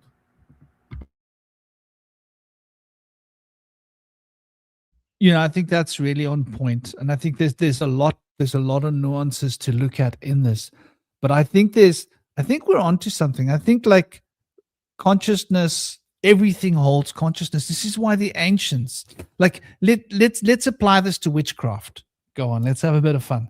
Let's apply this to witchcraft for a moment, right? And magic and occult practices, sorcery, mysticism, right? Because that's sort of like what we're actually discussing at the end of the day. It might not seem like it, but it's what we're talking about. It's where this is all going fundamentally. So, like, a witch in a practicing their trade of witchcraft, or a wizard practicing their magic, or a mystic, diving deep into their esoteric mysticism or occult practices, they would do a ritual. And let's say you wanted to gain a particular quality. Let's say you wanted to gain bravery and a quality of Mars. Then you would get the metal iron, right? and you would do a ritual that involves certain acoustic resonances that are considered to be in relation to the iron resonance, sacred power words, right? And you would draw pictures, certain yantras or certain sacred geometric patterns or certain sigils that you believed can capture the essence of that iron energy consciousness, right? And you would use your iron and your sigil, and you would look at the stars. When is Mars in a positive place? You might think, when is Mars in a good place on a Tuesday? Because Tuesday is the day of, Dewas, of choose, of Mars.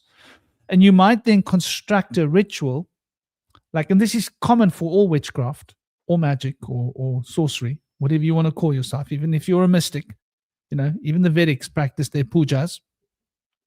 You would then invoke your power and invoke the consciousness into the substance and use it to draw and pull down more of that essence into that iron object that you would then wear across your body like a layman, just for example, or as a bangle, or you would make you would use ceremonial magic, right? And witchcraft is not that different. You might make a special dagger, a thame or something, using this iron that you've now empowered, for example, for your craft, and capture that element of that Mars energy using the iron. And you could do the same for the solar energy for the sun, or the copper energy for Venus, and you'd have the certain colors that you would be visualizing and colors that you would be using as a backdrop, and you would be facing a particular direction as per the elements, and there'd be a little bit of scientific nuances depending on what kind of witchcraft or what kind of sorcery or what kind of magic you're practicing. There'd be tables of correspondences that you would use, right, in order to fulfill and cast that spell, that magic spell. So now looking at it in that context, cosmic and indie,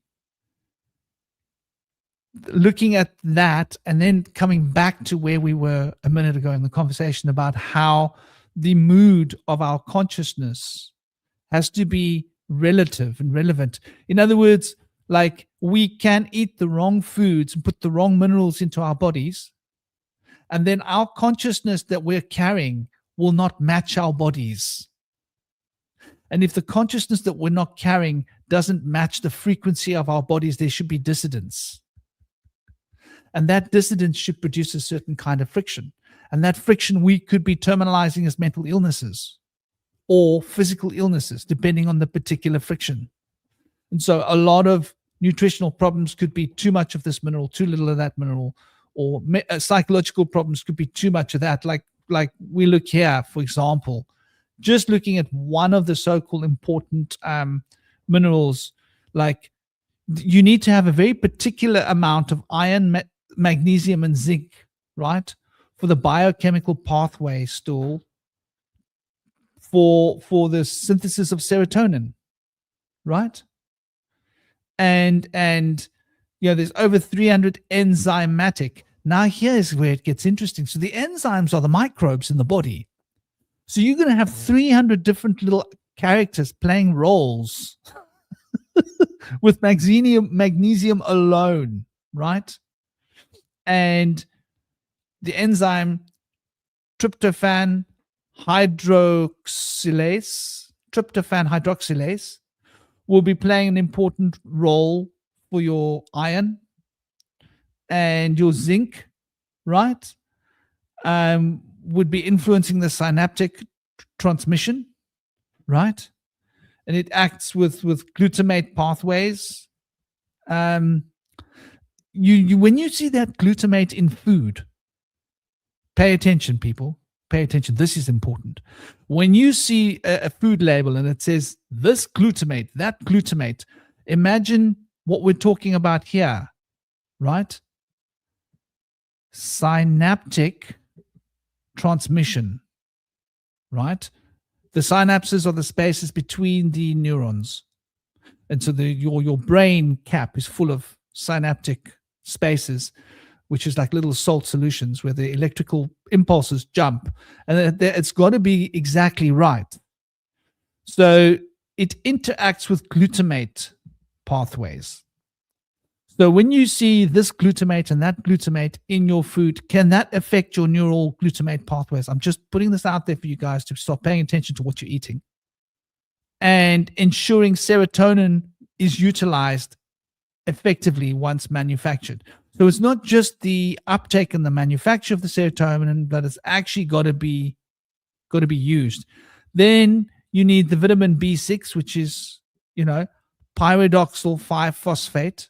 Once again, a complex chain of minerals that fit together, right? Vitamin D, B9, folate. These are all going to play significant roles. Isn't it interesting that folate plays an interesting role in the synaptic movement of we know that folate's important for your skin and stuff. Did we recognize how important it was for this? Amino acid serotonin is built entirely from the essential amino acid tryptophan. That amino acid, in case you're interested, you get a lot of it from cashew nuts, chickpeas, right? Chickpeas and cashew nuts are probably like very rich sources of tryptophan. They say you get them in eggs and legumes and meats. Peanuts probably have them, other kinds of legumes, and you're probably going to find a whack of it in lentils and stuff like that too, although check that out. Because about 95% of the body's serotonin is manufactured in the gastrointestinal tract. Isn't that interesting? 95% of it is manufactured in the gut, right? So if your gut microbiome isn't on point, then your serotonin levels won't be on point. So, hello? Why are we giving people drugs for psychological illnesses when the medical industry itself is pointing out through the medical science that is mainstream that 95% of your serotonin is produced in your gut, and that having nutritional deficiencies is going to severely disturb, and some of these substances and additives in our food is going to disturb the ability of the serotonin to move through our systems, right? Especially with the synaptic, this communication that we read about. What was it? Synaptic, what do they call it? Synaptic, there was a word for it, but it basically means the transmission, synaptic transmission. Yeah. So isn't it interesting that we've got this materialistic attitude of, you just take a drug to fix your brain chemistry, instead of looking at what's going on in your gut? Because if 95% of your biome, 95% of your serotonin is made in your gut, and you don't have a healthy gut, then if you are depressed, it's got to do with a gut problem, not a brain problem. So why are we giving depressed people drugs when they have probably, most likely, according to what we just read, and we take that what we read is now in the mainstream, this is medical science. If we've got gut problems, should we not be addressing the gut problems? Should we not be looking at the biome in our gut? Because the biome in our gut is also going to also have a very powerful effect on what minerals we're taking into our bodies. Yeah, Cosmic. Yeah, I was just thinking about in terms of shit, I lost my train of thought. About what was I going to say? I was just thinking I don't know. I'll get back to it. All right, we'll let it come back to you. Chaya from Toronto wanted me to mention that there's a bunch of vital minerals that we can get from various foods, and we can get iron from spinach, lentils, and pumpkin seeds, calcium from sesame seeds, yogurt, and leafy greens, magnesium from almonds, dark chocolate, and legumes, mercury or zinc actually from pumpkin seeds, chickpeas, and cashews, and phosphorus from beans, dairy, and fish. And then finally, copper from mushrooms, nuts, and cacao or cocoa, and calcium from leafy greens, tofu, and sesame seeds. So a lot of nuts and seeds are mentioned in there. And like people don't really have nuts and seeds as the part of their staple of their diet. It's usually like meat and bread and cheese. And like sometimes it doesn't really go far beyond that. But people have starchy vegetables like potatoes or corn, but not really green vegetables. And if you're not getting green vegetables in nuts and seeds, a lot of your problem is diet based, whatever your condition is. Usually it's a mood associated with the physiological thing as well. Oftentimes being from the gut health being the first cause of both of those things. And so through functional medicine, you can get tests to see where your mineral levels are at, where your hormone levels are at. And this is like old medicine that's coming back. It's influenced by Eastern medicine, which is why it's considered to be integrative medicine, integrating Eastern and Western. And this kind of medicine, you go there, they give you diet and lifestyle prescriptions. It's like, this is what you need to try. Try this elimination diet. Try adding this into your diet. Try doing this kind of lifestyle change. And you come back and then they'll find that like, oh, wow, this really helped your gut health and the physiological condition and the mood thing has subsided too. So they have a lot of testimonies where that happened to be the case. And it's really amazing how shifts in diet to add missing minerals in our physiology can really help fix the situations that we get ourselves into. To me, I feel like these pills that they give people for depression cause a higher likelihood of suicide. I think what they're trying to do is just weed those people out or just keep them suffering and have to need more and more help. Well, I was going to answer Bush Whisperer's question earlier about why are they going after, why are they using pills and not going after the gut? And I think the answer is simple, is that so many people still assume consciousness is exclusive to the brain. The idea that depression comes from the gut is actually kind of threatening to materialism itself, because it's almost like they want to like, okay, we're going to acknowledge consciousness, but it has the smallest, most insignificant role possible. It's just in the brain, just that. Everything else is dead and unconscious. And then having the idea that consciousness is something that's more uniform throughout the body, well, then that kind of opens up the idea of like panpsychism and things like that. So in a lot of ways, like you have to think about like the narrative of, what medication is basically saying is that you don't really have, because also what's really communicating to the person is that you don't have free will.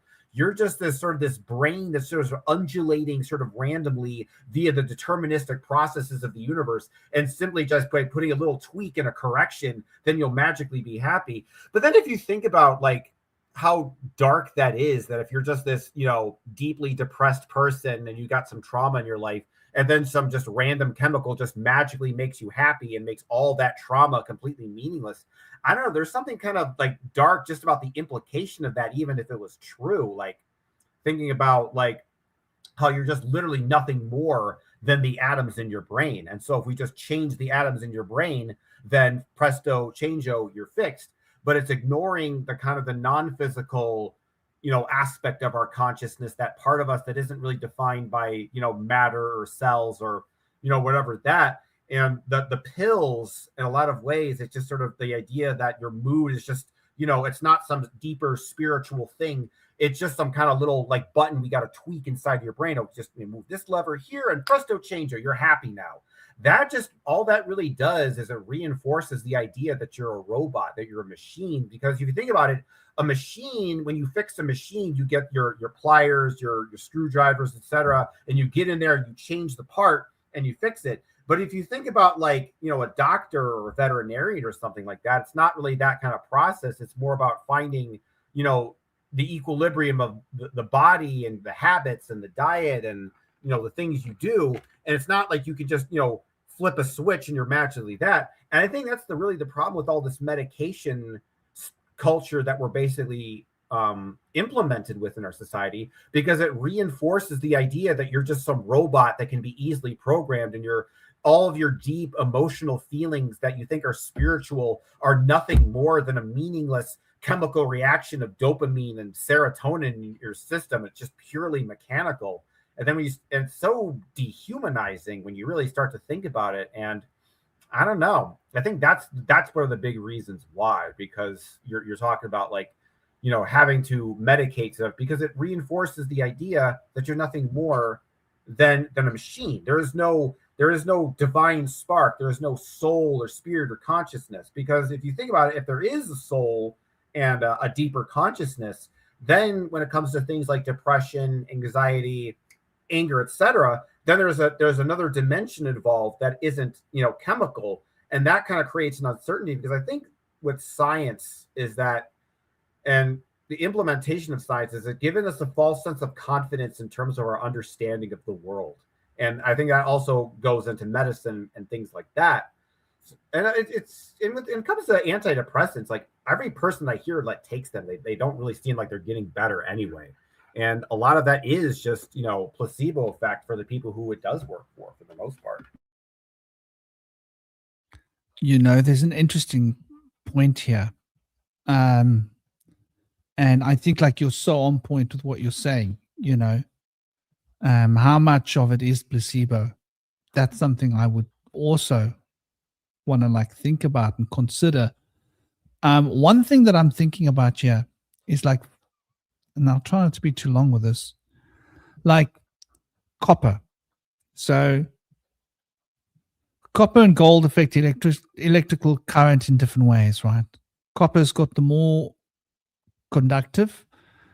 Gold has 70% of the electrical conductivity of copper, right? It's got to do with the valence electrons. It's got more of the electrons free. But gold doesn't oxidize and corrode. So that's why you'll find like connectors might be gold, because it means they're going to last. But the copper is like going to conduct the current better than the gold plating. Usually there'll be gold plating on the electrodes, which is interesting because it's going to affect the conductivity. Something I never really thought about in a big way. But so what does copper represent just from a metaphysical, if we're thinking in terms of magic, witchcraft, the occult, sorcery, what does gold represent? Well, gold represents unity, represents that which unifies, right? Unifies the life force principle, brings prana into extension. And what does copper represent? Copper represents harmony between two different things. So copper acts as a harmony vessel between one element and another element. So if you've got a positive anode and a negative cathode, and you want to bring them into a state of harmony, copper will do that for you most readily. That's what Venus's role is. So you can see that copper has an emotional content to act a little bit like Libra, or to act a little bit like Taurus. It will be like Taurus when it needs to, and it'll be like Libra when it needs to. It will be a toric field that will draw and conduct through its toric field, and act like Libra, where it will just balance the scales between A and B. So you've got an anode, you've got a cathode, and you want to balance these two. That process of balancing it, that harmonizing, is what we call the conduction of electricity. Gold, on the other hand, is all about integrity. Gold is about unity and integrity and integration. So gold will maintain itself. Gold will elevate to the point where it won't corrode. So gold will last the longest. It's the most noble metal. So gold is then carrying the vibration of the sun. The vibration of the sun is to be the center of a hub and to be an integral central point around which the wheel is turning. So gold then doesn't corrode. So it's really interesting, and you can break down all of the emotional attributes of the planets into the metals. And so does that mean that iron, right? Iron has the most magnetic potential, right? So iron has got to do with magnetism. So desire, right? So does the element of iron hold a strong desire aspect of consciousness? Does the element of gold hold a strong integrity to bring things together aspect of consciousness?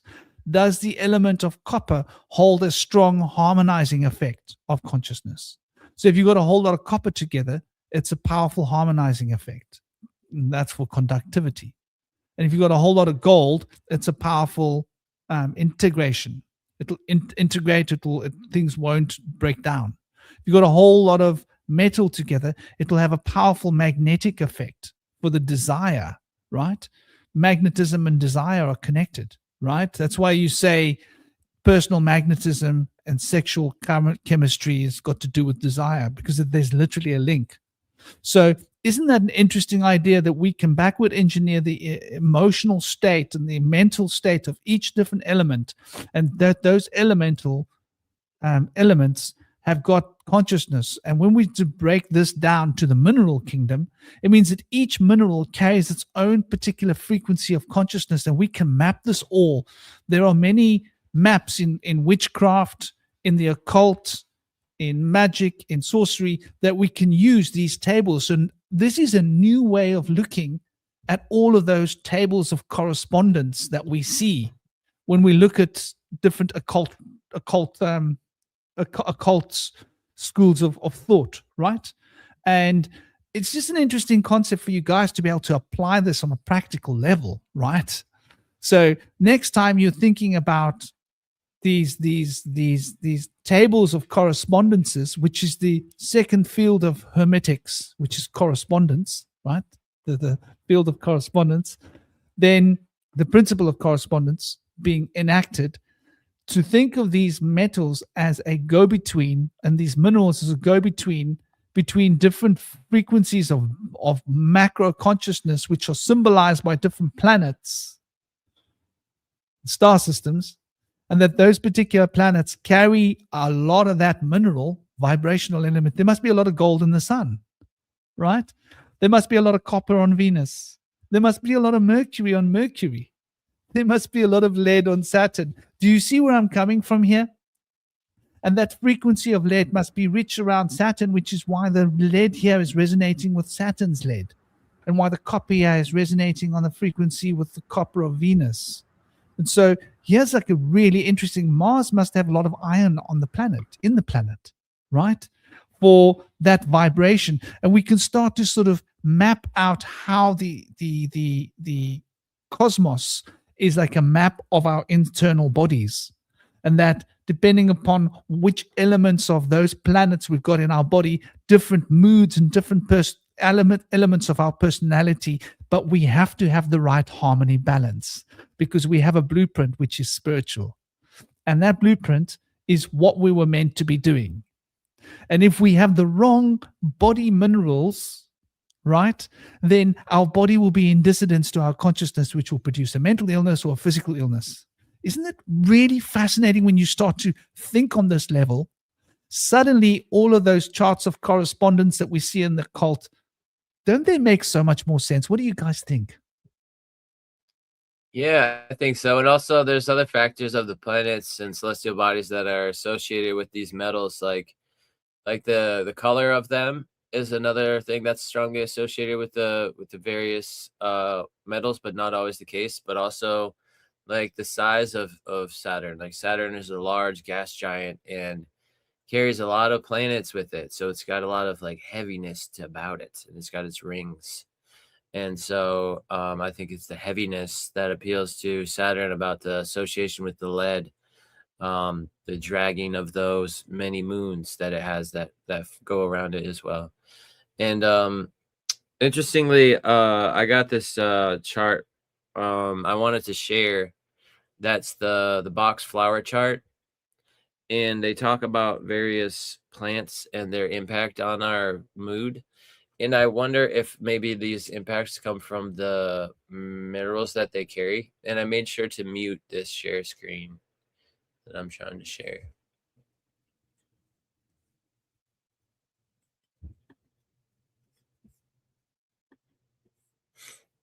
All right. So here we have two different rows of various plants, and like I'll just read a couple of them to you. It's very like insightful things that they're meant to work on.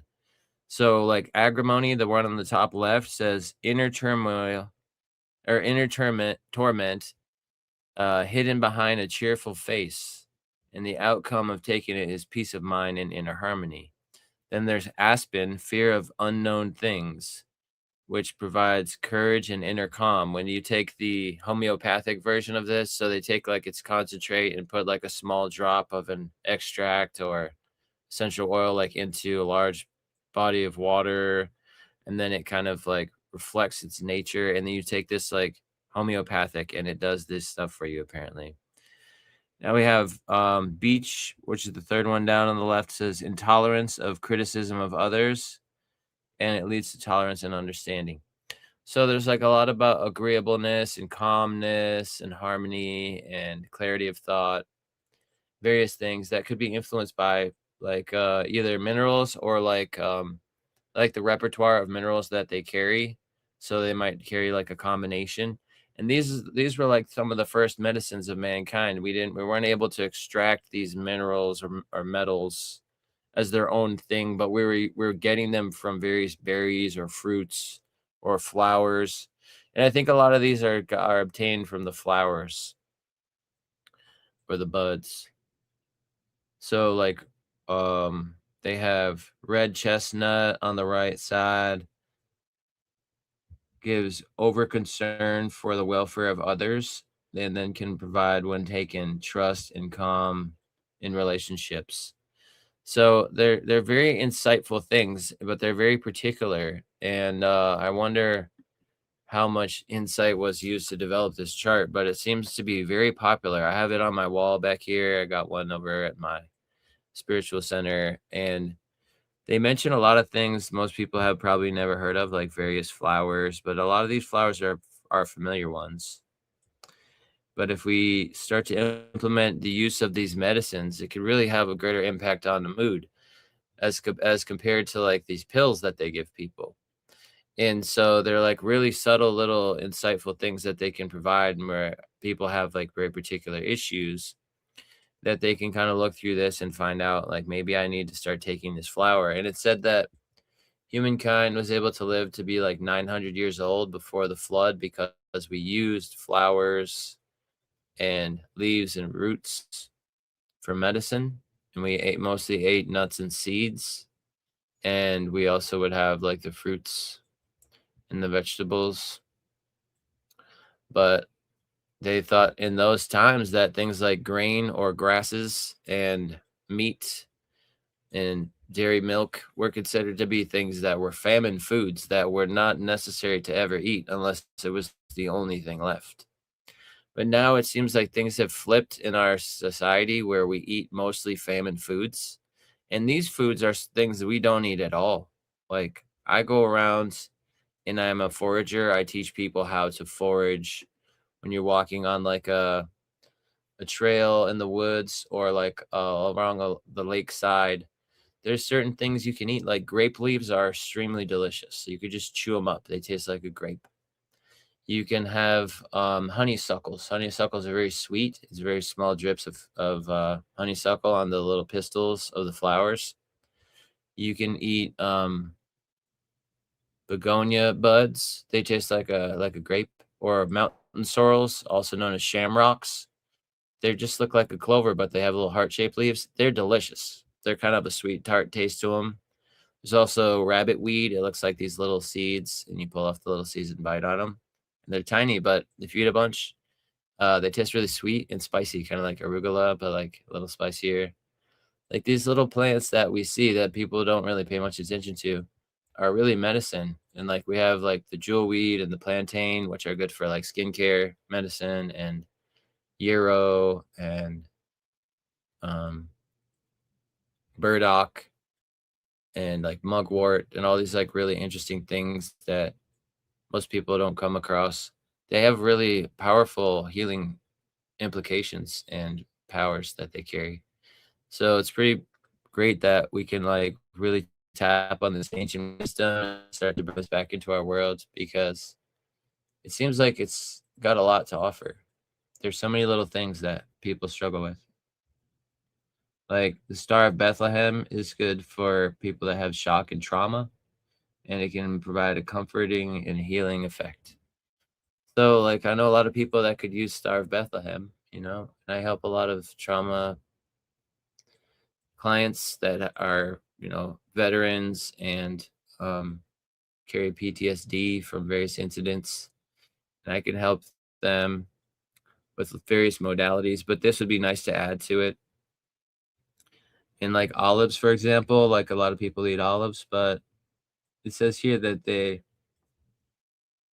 if somebody has a complete exhaustion in physical and mental health and vitality, then they can have olives, which will renew their energy and vitality. And like a lot of people know that if you take a spoonful of olive oil, like cold pressed virgin olive oil, before bed, it's like compared to you compare it to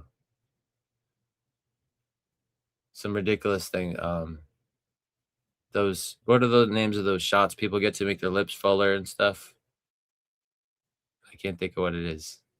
But they say it's like as good as something like that. You don't need to get any surgeries or anything. Just make your skin look young and supple again by having those omega-3 rich fatty acids, which are also good for your brain.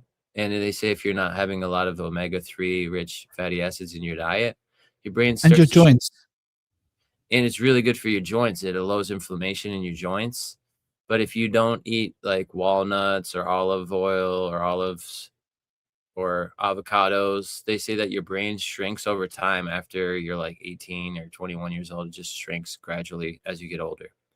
But if you eat more omega-3 rich fatty acids, it will start to grow and heal and reach new heights of intellect and mental acuity and memory and cognition and things like that. So having things that are rich in omega-3 fatty acids are like very resembling of seafood, which is like rich in omega-3s. So there's also, if you don't like seafood, you can always get those omega-3 rich vegetables. But they're very helpful for a lot of things. I know a lot of people have joint health issues, especially once they get over a certain age. Collagen production kind of drops, and people have a hard time like doing squats, using their knees, and having more anti-inflammatory oils from omega-3 rich foods and stuff can really be helpful for that. But they also suggest that people take collagen after like they get into their 40s because collagen production kind of drops. But I recently realized that if you take caffeine stops collagen production. So, I mean, how many people love caffeine and drink caffeine every day? Probably like a majority of people, but they don't realize that it's causing them to rapidly age and drop their collagen production. So maybe they'd rather have people have to pay to buy more collagen at a certain age than they would be willing to let people know they can stop drinking caffeine so that they don't even have to do that. But caffeine is very addictive, so it's hard for people to walk away from that oftentimes.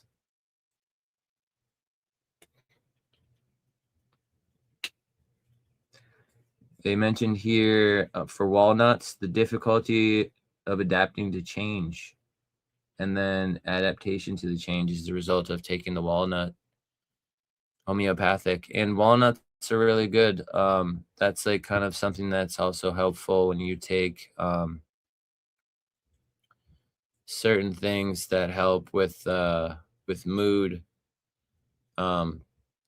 adaptability, and agreeableness. Serotonin is important for agreeableness, and in order to boost serotonin, you want to get and also melatonin, you want to get tryptophan, which most people think of tryptophan they associate with turkey, but you can also get tryptophan from sunflowers and from tart cherries, and it's very effective.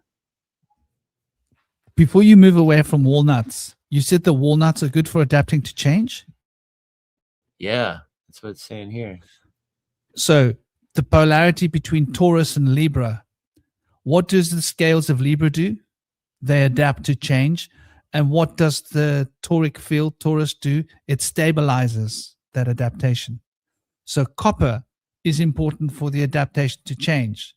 Now, you get 0.45 milligram per 1 ounce of 28 serving. So walnuts is an excellent source of copper, right? as well as the omega-3 fatty acids, which I'm guessing walnuts rich in copper, and which enzymes? Because where there's a copper, there'll be enzymes that work with that copper. Does that make sense? So cytochrome and oxidase, right? So these, the terminal enzyme in the mitochondrial electron transport chain. Right. We're talking about adapting, are we? So those cytochrome and oxidase, you're probably going to find those enzymes where there's a rich copper source. You see how these things work together? And then you've got lysyl oxidase, necessary for cross-linking the proteins collagen and elastin. And so what does your skin do? Your skin contains you. It's like a field of containment that is an adaptive field between you and your surroundings. So isn't it interesting how the particular nutrients and minerals that you'll find within walnuts are exactly the particular moods and qualities of those minerals and microbes that need to be in a conjunction with those minerals? But please do carry on, brother. I just thought I'd add that in when you said walnuts. Cool, thanks. And I have this chart here that Chaya gave me that has associations with various celestial bodies with the different metals, but it's not like the one we were talking about earlier with like the alchemy associations of the various metals with the old symbols and stuff. But what they're saying is that sun is associated with iron, the moon is associated with calcium, Mars is associated with magnesium, Mercury is associated with zinc, Jupiter is associated with phosphorus, Venus with copper, which is consistent, and then Saturn associated with calcium. So I don't know where these associations come from, but maybe this is a connection to a different system. Maybe the Vedic system has these associations. I'm not sure. But those aren't necessarily contradictive, because there's not just one thing that carries the frequency of the sun. Right? There's not just one thing that carries the frequency of Mars. Mars and the sun are very closely related, right? Number 9 and number 1 in the Enneagram. Does the number 9 not literally become the number 1 in another octave?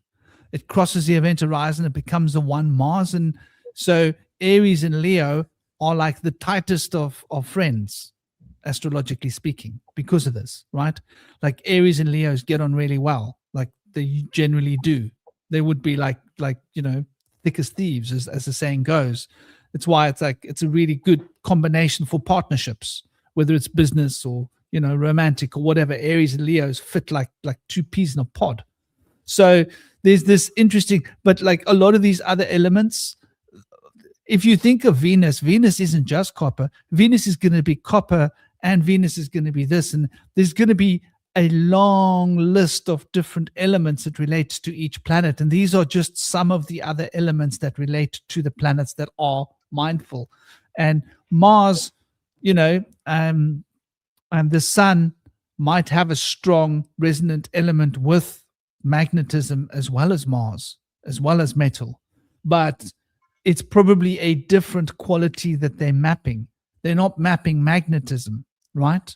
Because when we're talking about iron is a magnet. It's one of the most powerful fields that iron has.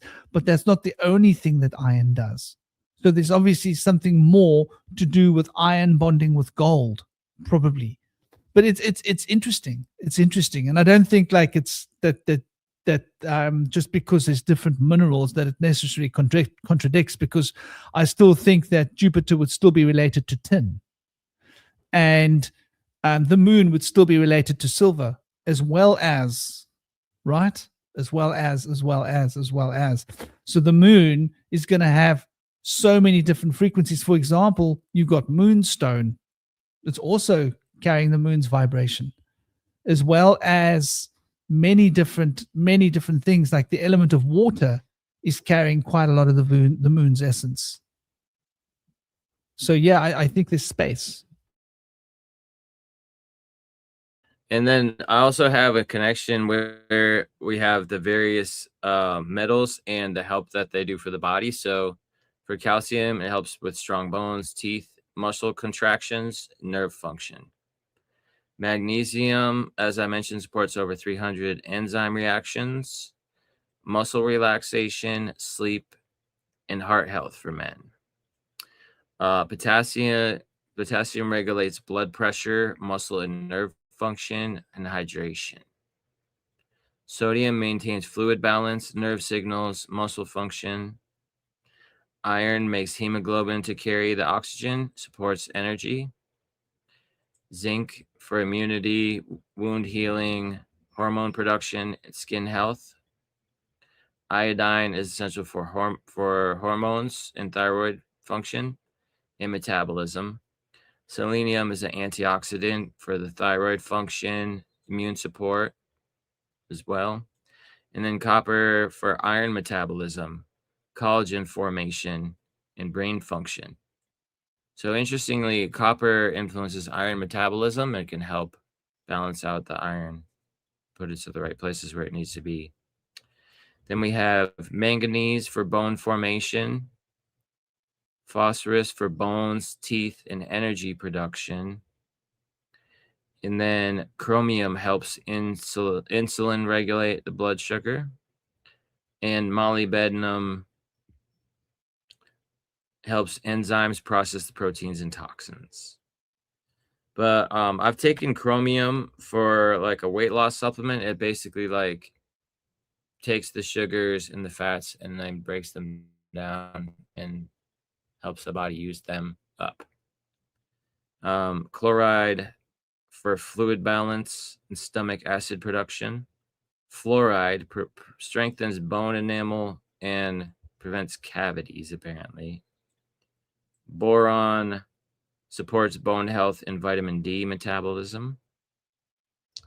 Silicon may help support healthy skin, hair, and nails, and connective tissues.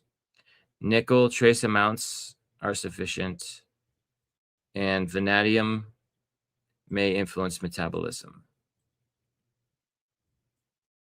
So those are ones people haven't really heard much about. They have important, and it's interesting that chloride and fluoride are in the list, but I don't know if they're there. Because fluoride is an industrial waste product, so they try to put it into food products and like paste and find ways to not have to pay to have it dumped. But as many know, and calcification of the pineal gland when exposed to aluminum. Aluminum and fluoride are a bad combination. They say that chemtrails release strontium and barium and aluminum, and strontium and barium can block sodium and potassium channels in the body to prevent the ability for the body to hydrate and repair muscle tissue. So that's gonna be tough. This is probably a good place for us to be wrapping it up. I'm trying to wrap it up within 4 hours, trying to become disciplined. Cosmic, is there any more that you want to throw on the table, dear brother? I don't think so. Well, this is probably a good place to end, a good solid chunk of nutrition, because we're talking about the mineral relationship and how the herbs and plants carry a lot of enzymes and a lot of minerals. So the herbs are the mineral carriers into the animals, and the animals use the herbs and the minerals, the minerals and the enzymes to stimulate their enzyme reactions. So there's this perfect synthesis between mineral, herb, animal, human, and we're all part of the same proverbial circus. Well, I hope you guys got what you came for. Hope you enjoyed the discussion. It's been an absolute honor here, and we're going to crank this off just before the 4 hour mark. I want to learn how to share this to other channels. Hopefully within the 4 hour, I should be able to. I'll just have to change my account with this StreamYard.